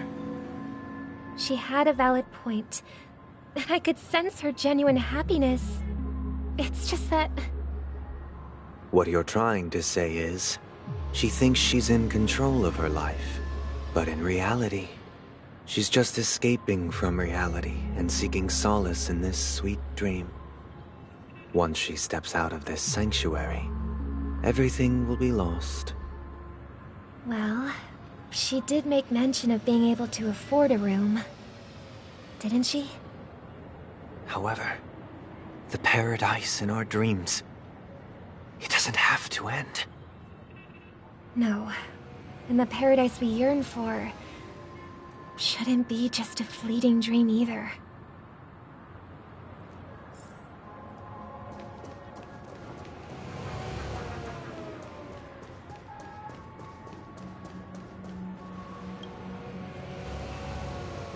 The scenery in this dreamscape is truly breathtaking, isn't it? Oh, Robin. Can't believe I'm meeting you in person here. What an honor. You're right. Even though time stands still in this dreamscape, it always feels fresh. I find something new every time. A philosophical mind. I hope I'm not intruding. Oh, not at all. No. With little time left, I yearn for meaningful conversations, especially with someone as esteemed as you. Do you mind if we chat? It's my pleasure. No need to be formal. Just speak your mind. You said, with little time left. Please, forgive me for being blunt. But is that why you came to Penacony? Yeah. I was part of a war, and while escaping from the Sarkosian mothership, I got exposed to some radioactive materials. And then, all my comrades died, and my hometown was wiped out by neutron bombardments. I couldn't bear to live with everything I knew gone. That's when I heard about a possible solution here, so I came. How heart-wrenching. I hope the family has been able to help you. They have, and I'm truly grateful for that. They provided me with a comfortable room, the most advanced life support devices in the cosmos, and a stellar team of caregivers. My physical body is now in the dream pool, sustained by life support. The me you see here is whole, rational, and no different from any other person. But I can't say the same for the me in the hotel room. My true appearance? Well, I hope you never have to witness it, Robin. So, you'll be living forever in this dreamscape, right? Just being able to live at all is good enough for me. Whether it's in this dreamscape or not, well, I don't really have much say in the matter. My world has been torn apart, and my life could end any second. So, even if this whole place is an illusion, it's still my paradise, and I'll treasure every moment I spend here. Now, I envy those everlasting things. That old man's story. It's so tragic. Fortunately, this sweet dream gives him joyful memories to hold on to for the rest of his life. That's precisely why this sweet dream in Penacony exists. However, even this sweet dream has its limitations. While it provides solace to the disillusioned, it can't completely eliminate pain in reality. There will be a way out. Penacony is already on the right track.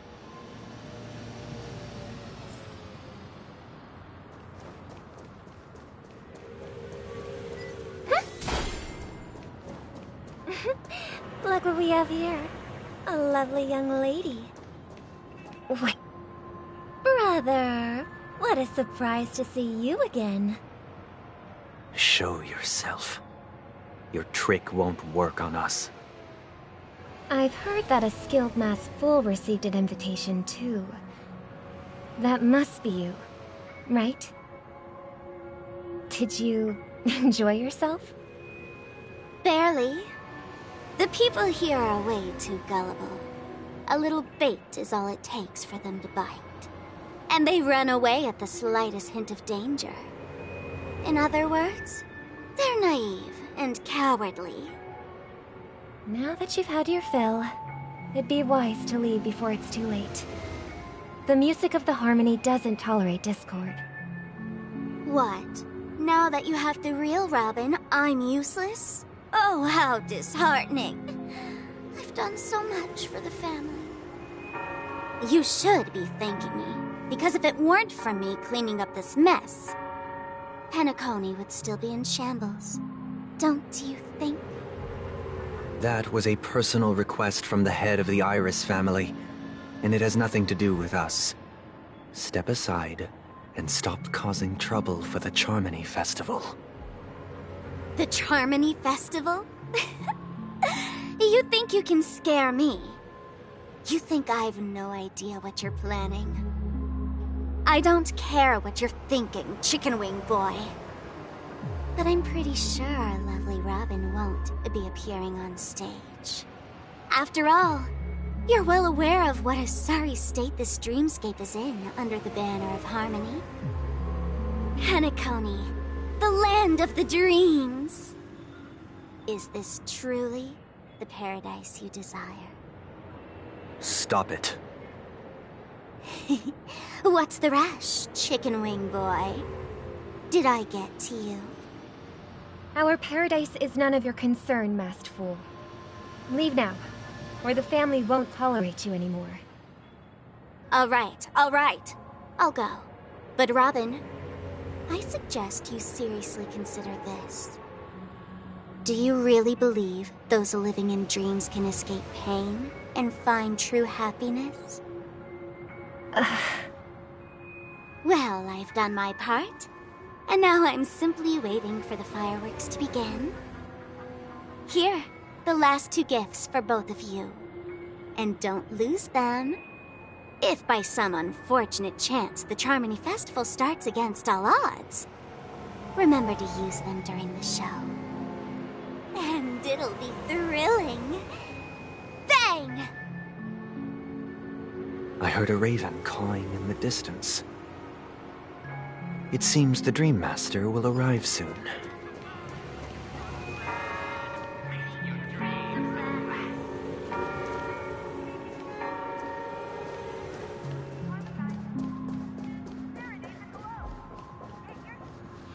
Let's wait here for the Dream Master to arrive. Okay. By the way, brother, I heard you no longer have a sweet tooth. Back when we were kids, you used to steal my desserts. Seems like a lot has changed during my absence. What exactly happened? Well, someone has to stay awake even in this sweet dream. But that someone doesn't have to be you, or anyone in particular. You're carrying too much on your shoulders, brother. The paradise in our dreams. It shouldn't be like this. Penacony is nothing more than a dream. It can't erase the worries and pain of reality, or bring true happiness. It only offers an escape from reality. Nothing more. Remember the old man we met earlier? Without this dream, he might have completely lost himself. That might be true, but even without Penacony, he could have chosen another path. As far as I know, the Intelligentsia Guild has been promoting their rehabilitation techniques for a long time now. That path may have been more ordinary and challenging, but now he is receiving hospice care in a comatose state, and his fate is sealed. Is Penacony granting these people a future? Or is it taking it away from them? Well, don't forget this. Not everyone really has a future. The future for humanity is like the sky for birds. People mistakenly believe that flight is inherent to birds because they've never witnessed those birds crashing to their death. Do you remember how we took in that little Charmony dove when we were young? Yeah. We took care of it. Provided food and water, groomed its feathers. And later, when I decided to leave Penacony, I opened the cage and set it free. Well, I didn't mention what happened to it in my letters because I didn't want to upset you. Shortly after you left, it crashed to its death right in front of your window. I had surmised as much. I knew you wouldn't have avoided mentioning the bird for no reason. Despite that unfortunate outcome, I still believe it was the right decision. Birds aren't meant to spend their lives in cages. They belong in the sky, even if they can't fly. But here's the thing. If there are birds in this world that can never fly, can we really assert that they belong in the sky? Are you implying that the same goes for humans too? Let's take the Astral Express as an example. The Nameless made tremendous efforts to bridge worlds, gaining fame across the universe. However, only a few extraordinary individuals can endure such a perilous journey. That's because the pursuit of the Trailblaze exceeds the capabilities of ordinary humans. Otherwise, why would this path be filled with broken rails, an abandoned express, and even a fallen Eon? That's just sophistry. If that were true, then only the powerful would have the right to determine the future. Unfortunately, that's exactly what happens. Another name for the future is self-value. While this world has its fair share of heroes who inspire people and garner admiration for their heroic deeds, the majority of ordinary people will never become heroes in their lifetime. Some are born weak and vulnerable. Some find themselves trapped in unfortunate circumstances. Some fall victim to malice and cowardice. When it comes to survival, everyone is equal. And the weak can only watch as their value gets constantly diminished by external forces. That's why we should care for the weak and support them as if their suffering were our own. That's what the Odes of Harmony have always taught us. While the Harmony holds noble aspirations, the strong will always be strong, and the weak will always be weak. Even in this carefree dream. Human nature contains greatness, but it also harbors inherent weaknesses that can't be eradicated. In the end, If people can't even secure their own survival, they won't care about the illusory future of equality. As long as the law of survival of the fittest prevails, there will always be fledglings crashing to their death. But if people don't live for the future, do they merely exist for survival? If even you, my brother, don't believe that the harmony will save the weak, then which Aeon can make our dreams come true?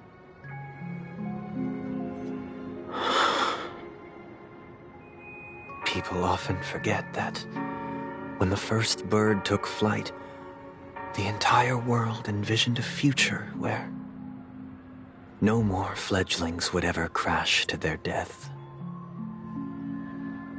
Are you reading, sister? What are you reading? Mr. Gopherwood gave me a picture book. It's about the story of the harmonic strings. If I could become a chord master, I'd like to summon Dominicus, the harmonious choir. I want to sing with everyone and spread our wishes so that all can feel happiness and joy. I see. Then, I would summon the harmonious choir too. Don't you have a wish of your own, brother? Of course I do. It's just that it includes your wish and everyone else's. I long for a true paradise where everyone can find peace. Then, let's build a stage there and invite everyone to our performance so that both our wishes come true through the power of the harmonious choir. It's a deal then. Yeah, it's a deal. But how can I become a chord master?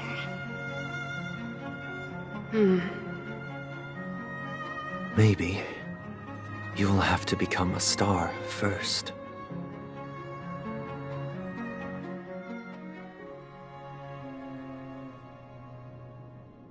You're back sooner than I thought.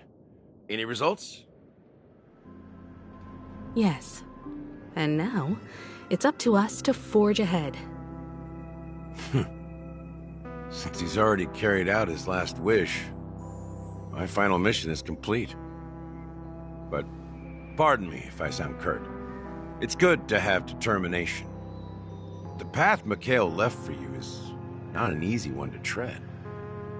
Why else would he have chosen to sleep in solitude, staking everything on some nameless in the future? But you have the numbers, and in numbers comes strength. So that might just delay your inevitable a little more. Got any more encouraging words? As I see it, relying on Welt's negotiations alone is far from enough.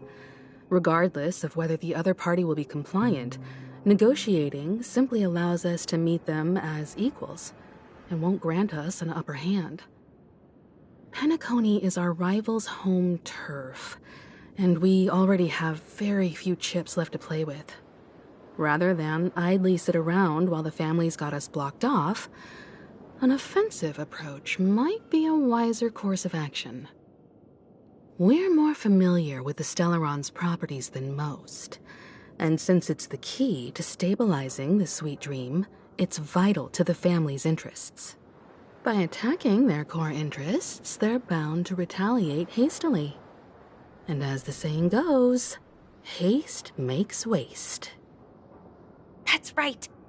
As long as we pose a threat to the Stellaron, either with words or otherwise, we have a chance at gaining the upper hand.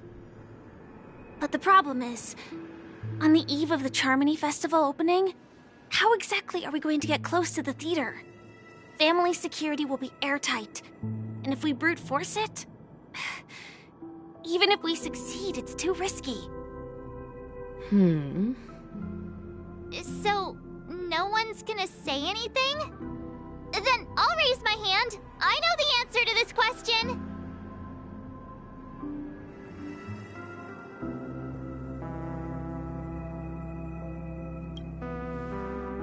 What's that supposed to mean?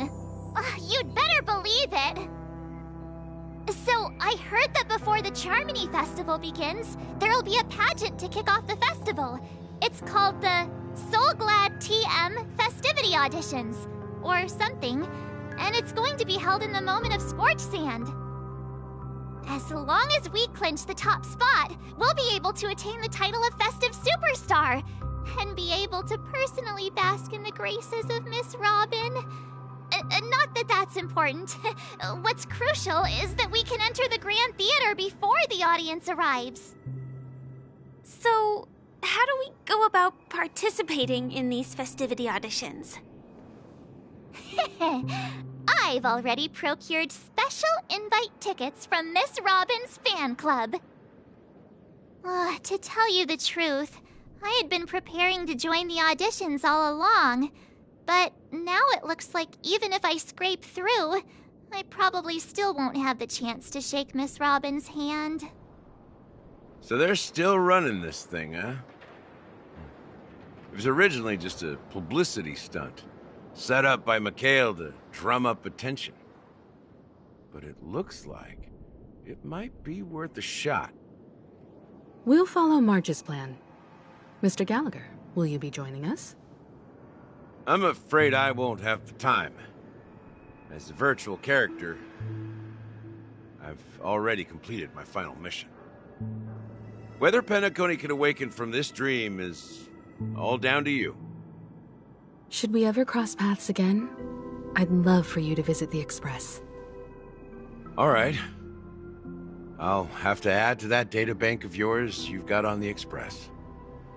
And Miss Firefly, we thank you for all your support.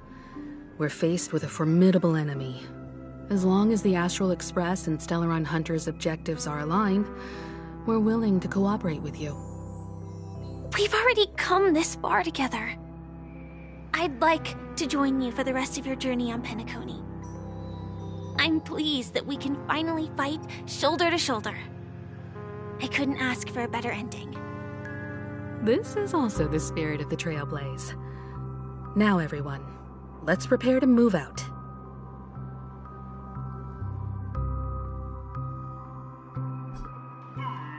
Ladies and gentlemen, welcome to Scorch Sand Hall. This is where challengers thrive and dream chasers shine, all under the watchful eye of the entire universe. If you have ambition, dreams, and the drive, dear friend, the next superstar of Penacony's Charmony Festival could be you! Oh, wow! They've really outdone themselves! Oh, I'm starting to get excited! Behold! Here come 4 friends with spirits high and full of steel! Are you aspiring to be the superstars of the festival? Is he talking about us? Yes, you! There's no doubt about it. I see you have all the potential of a superstar in you. Excuse me, you 4. What are you hoping to get out of all this?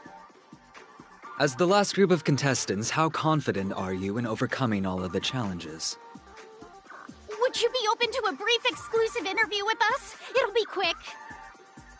Your journey is long and fraught with peril, yet under a sky blanketed by banners, you vie for the crown. The sword and rose! Protect the beauty! The beauty, the beauty! Magnificent and majestic! A knight's head is hard as steel. Brother Lance's focus is stubborn as a heel. We don't all have to be winners, but if we don't have fun, we'd all be sinners. People are pouring in. It kind of feels like all sorts of baddies are showing up. Let's get in there quickly and enter the competition. Ladies and gentlemen, please, make way. Make way. Coming towards us now is one of Penacony's top 10 wealthiest tycoons, and the soul-glad business empire's founder, Mr. Ideen. Allow me to introduce myself. I'm the director of Soulglad's factory, Ideen Leader. My four friends, introduce yourselves to the audience across the cosmos. Hello, everybody. I'm Himiko, a nameless from the Astral Express, and these are my companions. Don't you guys need to hide your identities? Can't hide it anyways. Penacony is plastered with our posters. And because the Astral Express is so well known, the family won't dare to make any rash moves.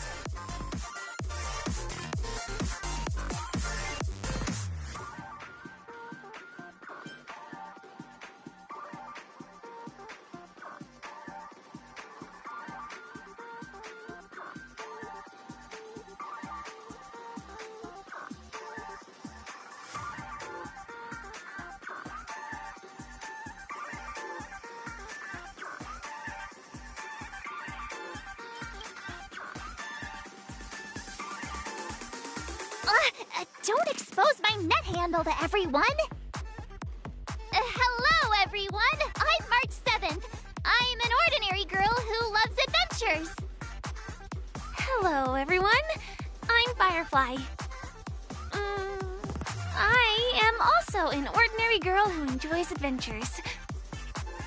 So it's a bunch of nameless guests.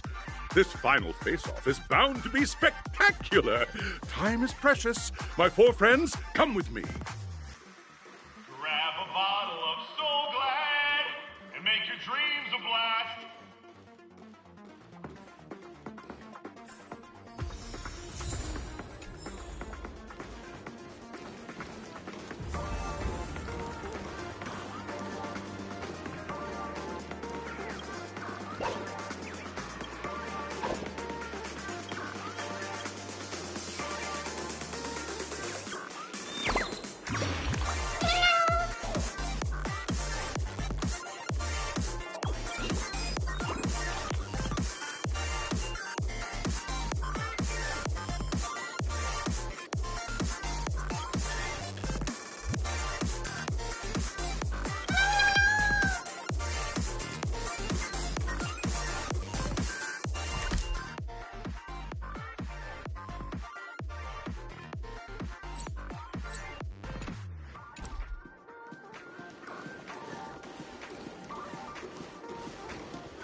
This place is buzzing. That's right. This venue is a miniature representation of that time known as the era filled with boundless possibilities.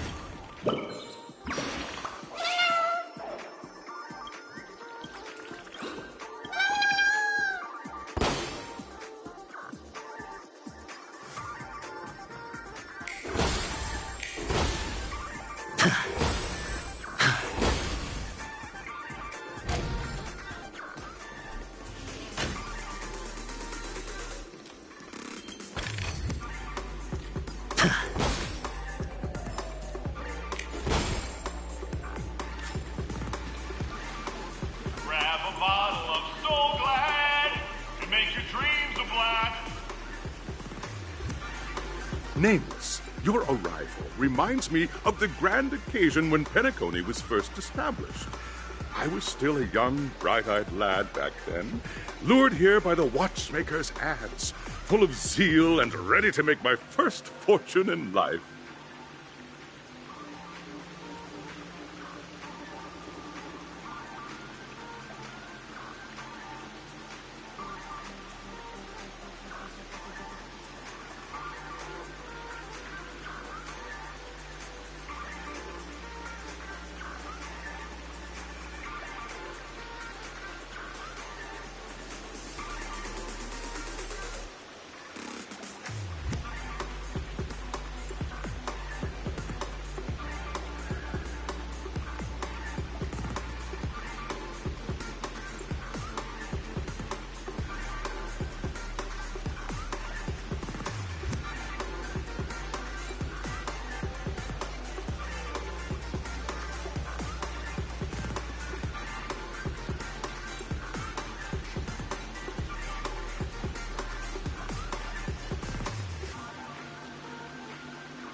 Once, during a particularly grueling day, I passed out and was resuscitated by a drink from Mr. Sousa. That sweet taste has since been etched in my mind, and that was what drove me to create the Soul Glad that we all know and love today. The dream-chasing era was truly a wondrous time. Oh, I miss those days, and the Watchmaker.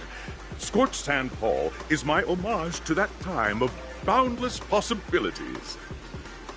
I wholeheartedly hope you make it to the finish and emerge as the next superstars of Penacony. Now then, is there anything you'd like to say before the competition officially begins?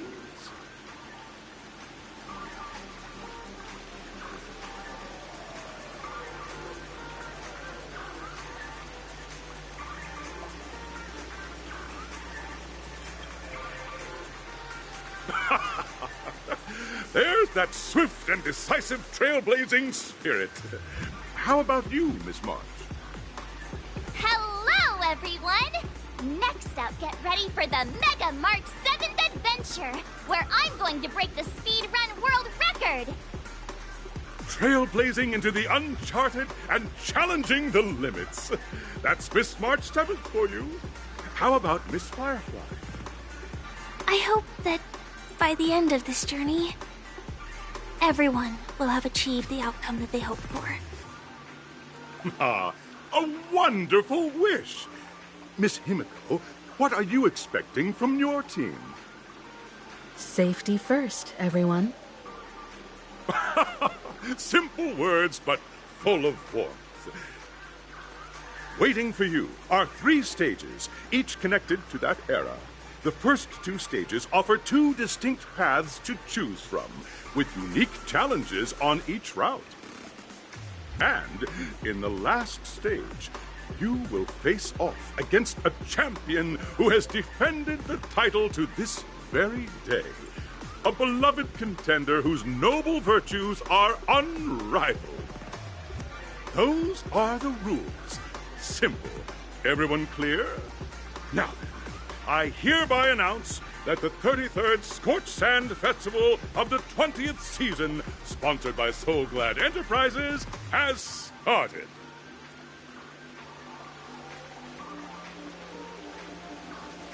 Everyone, as the Charmony Festival is drawing closer, we must reach the end as quickly as possible.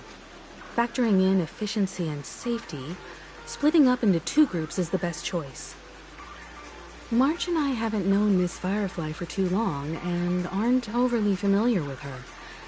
It'd probably be better if the 2 of you paired up. Fine by me. Let's do it. All right. I don't have a problem with that.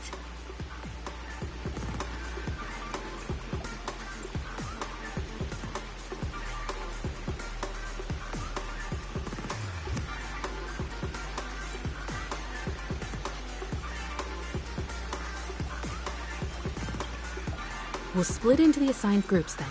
Let's not waste time.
welcome to the first stage of Soul Glad Enterprises' 33rd Scorched Sand Festival of the 20th season, Dream Play Fantasia!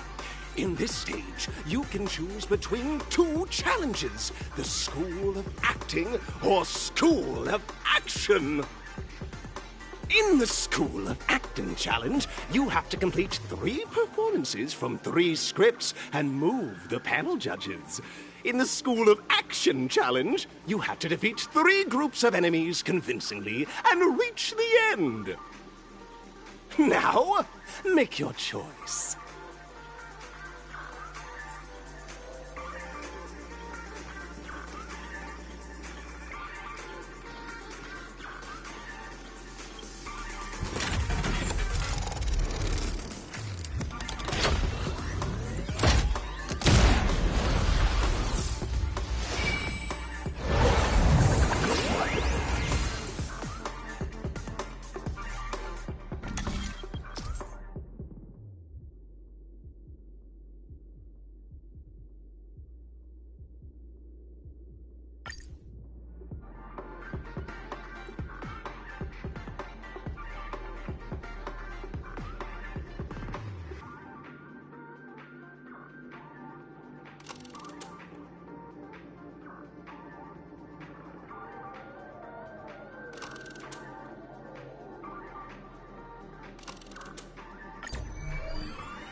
The champion's crown awaits you on the stage.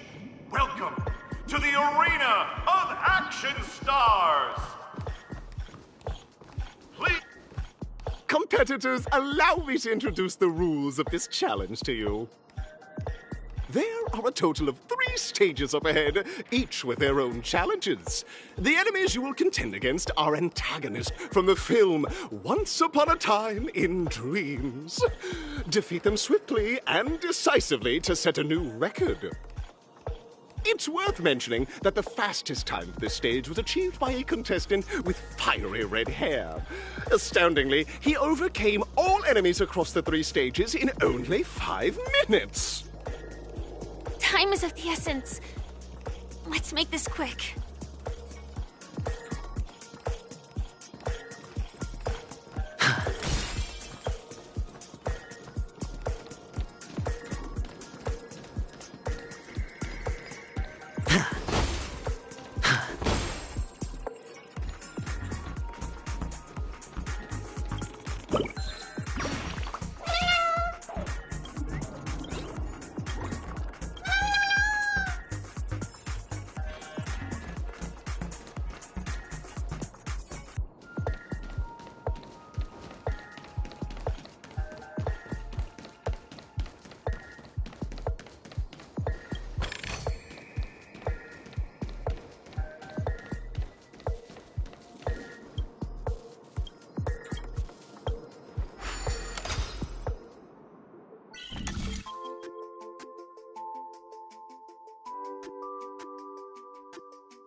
Contestants, you are about to confront the monsters of the primordial dreamscape. During this period, Penacony was nothing but a barren wasteland. The dreamscape was fraught with strife and disorder, with memory zone memes running rampant. As dream chasers who've come to Penacony, defeating them is your first step towards success. All the Soul Glad is ours! Don't even think about plundering the Soul Glad from us!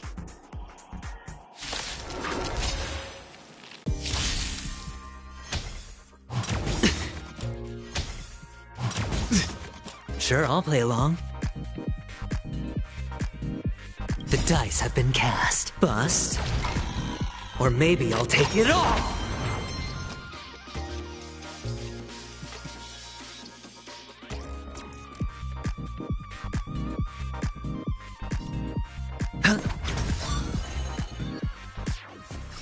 Ill tidings manifest.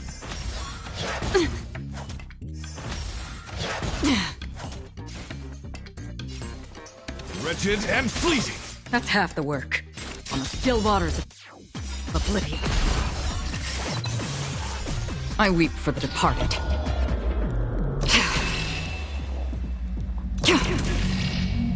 It too shall fall.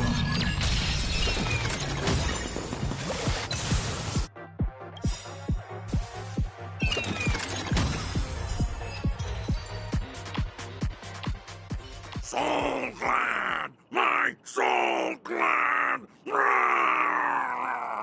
Pretty simple. I just hope these tests don't take too long.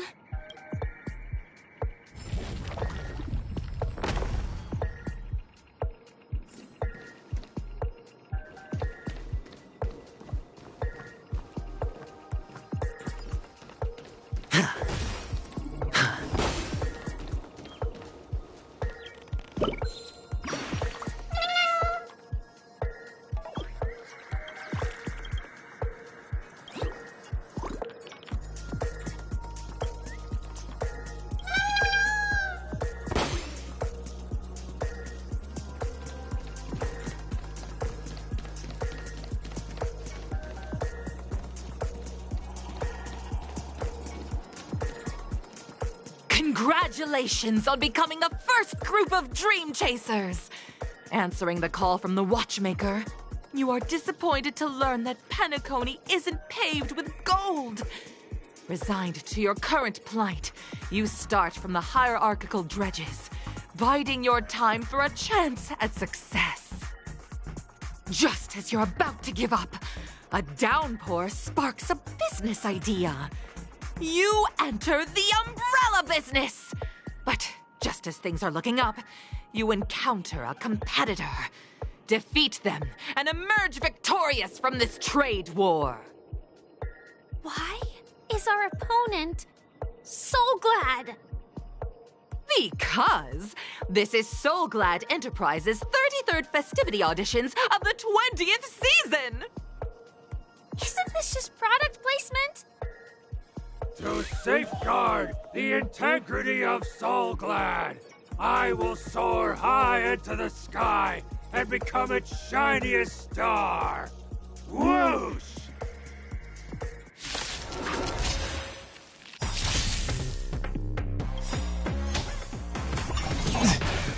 Until I see that, I will protect all beauty. For Adrilla. Flesh wound. High stakes, high rewards. Spend freely. Again? Ill fate descends. Beneath the waters lies an endless abyss. Wretched and fleeting. Free will, or was it fate? I weep for the departed.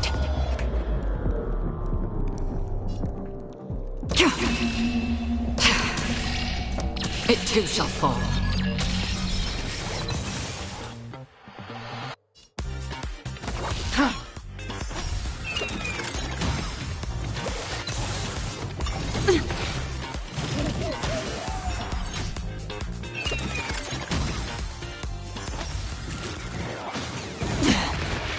Watch your head. Hedge your bets. It's on me. The dice have been cast. Bust. Or maybe I'll take it all. Destiny is apparent. Ill tidings manifest. My guiding light. The beauty is eternal. Destined for oblivion. I weep for the departed. It too shall fall. Flesh wound. All in. Sure, I'll play along. Destiny isn't chosen.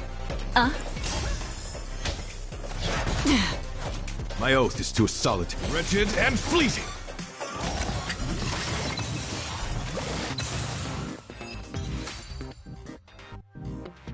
The world kisses me with pain, and I provide with soul glad in return. Whoosh!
Congratulations to our two Dream Chasers for establishing yourselves as budding stars in Penacony.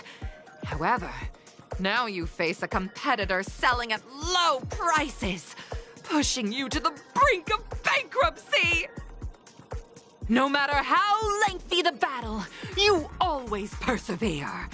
Topple this powerful opponent, and the tides will turn, paving a way to success. None will take my soul glad away from me. I will use the transmutation arcanum to turn into a dinosaur! Oh, dinosaur! Devour my enemies! Grab a bottle of soul glad and make your dreams a blast!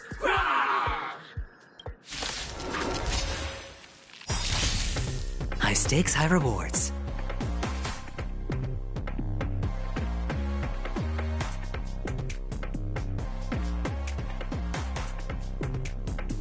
The dice have been cast. Bust. Or maybe I'll take it all. Until I see that I will protect all beauty.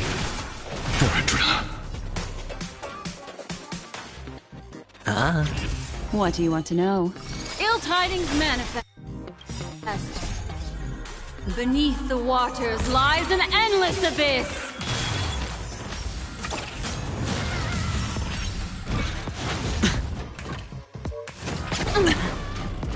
All in. I weep for the departed. It too shall fall.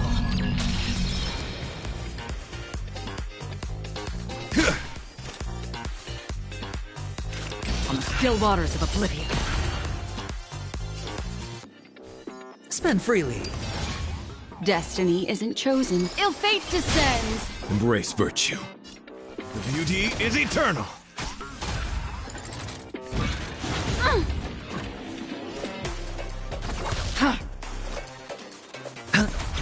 What do you want to know?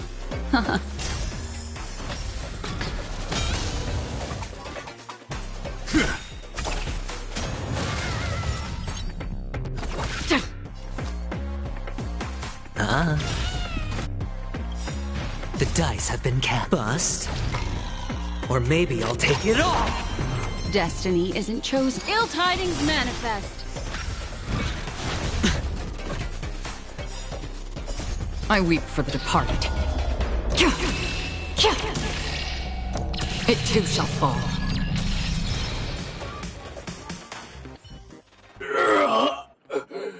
The body withers, but the soul-glad name shall not.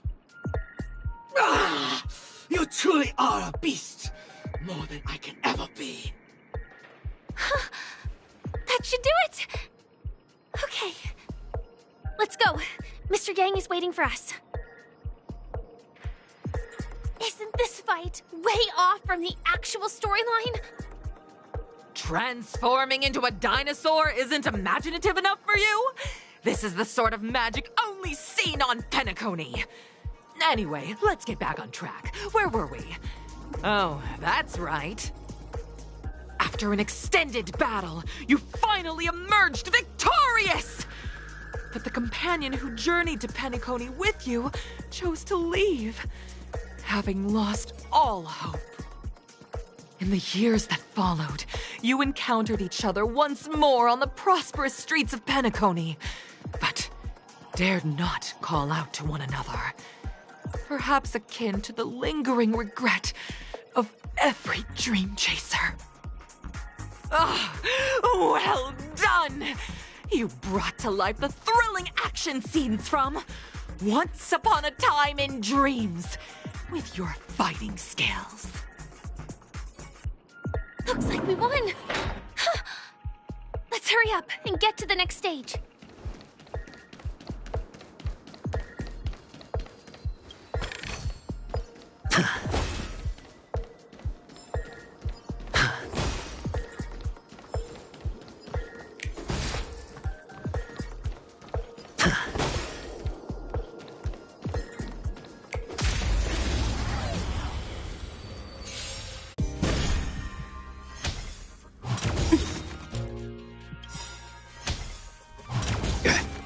Memories are ever-changing. Beneath the waters lies an endless abyss.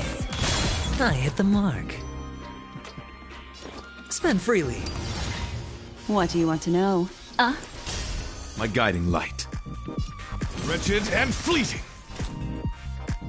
On the still waters of oblivion, I weep for the departed.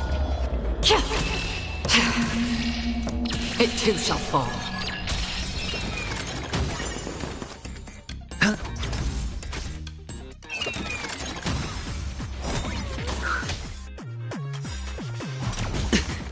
Until I see that I will protect all beauty. For a Destiny isn't chosen. The dice have been cast. Bust. Or maybe I'll take it all. Ill tidings manifest. Familiar. Watch your head. Retribution will find you. Embrace virtue. The beauty is eternal. Destined for oblivion.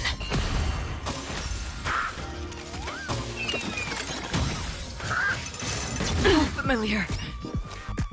It's on me. What do you want to know? Ill fate descends.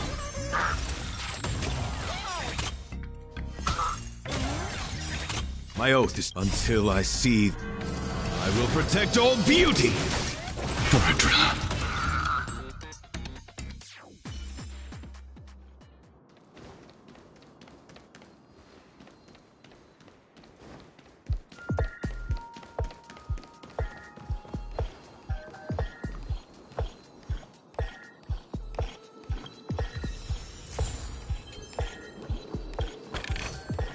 A reward with no risk? I'll take it. Congrats to both of you for clearing the stage, but more importantly, are you having fun? Fun is more important than success. Look at the time! You finished much faster than that red-haired contestant did. That red-haired contestant. Who is that exactly? You'll find out eventually, but only if you clear the next test first. Welcome to the second stage of the 33rd Scorched Sand Festival in the 20th season, sponsored by Soul Glad Enterprises. Gunfire time! You have the option to choose Gunfire and undergo Brother Hanu's trial, or Time, where you'll face Clucky's trial. And now, make your choice!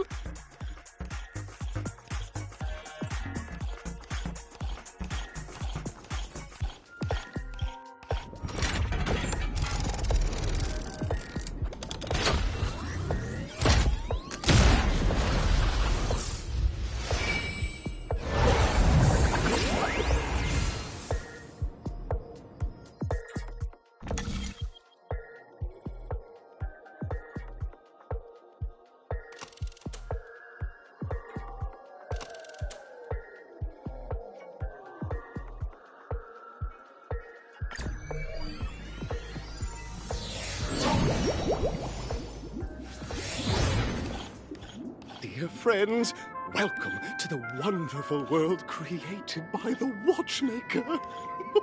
Awaiting you up ahead is the titular character from the beloved Clocky animation, Clocky! It's said that the Watchmaker dreamed up the idea of Clocky when he was just a boy. Back then, he was merely an apprentice in a clock shop, and one night, he dreamt that all the broken clocks started sprouting arms and legs. Like a skilled pilot, he steered them towards the right path. As a classic figure who grew up with many, Clocky truly shaped a generation, solidifying the Watchmaker's pivotal role in popular culture. Contestants, may you have a wonderful time with Clocky. The trial of time. I hope it won't waste too much of our time.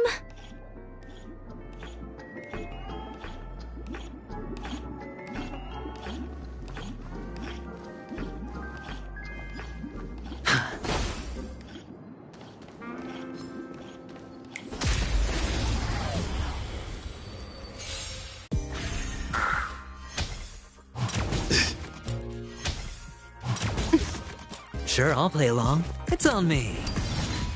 Destiny isn't chosen. Ill tidings manifest. The dice have been cast. Bust. Or maybe I'll take it all. All in. Embrace virtue. I weep for the departed. It too shall fall. That's half the work.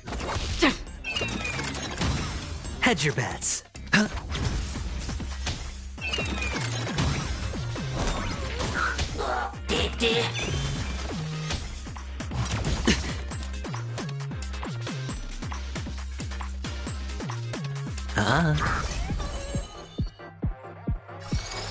Ill fate descend.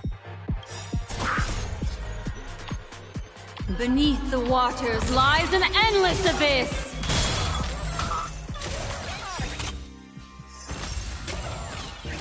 Embrace virtue. Wretched and fleet. Free will, or was it Until I fate? see that I will protect all beauty for Adrilla. Destined for oblivion. I hit the mark.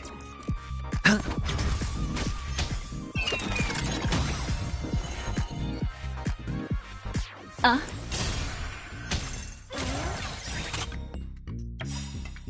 dice have been cast. Bust. Or maybe I'll take it all! Watch your head! Embrace virtue.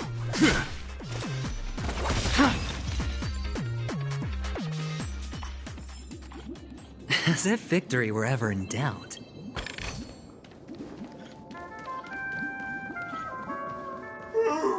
Am I just a failed experiment? That statue. Did it just speak?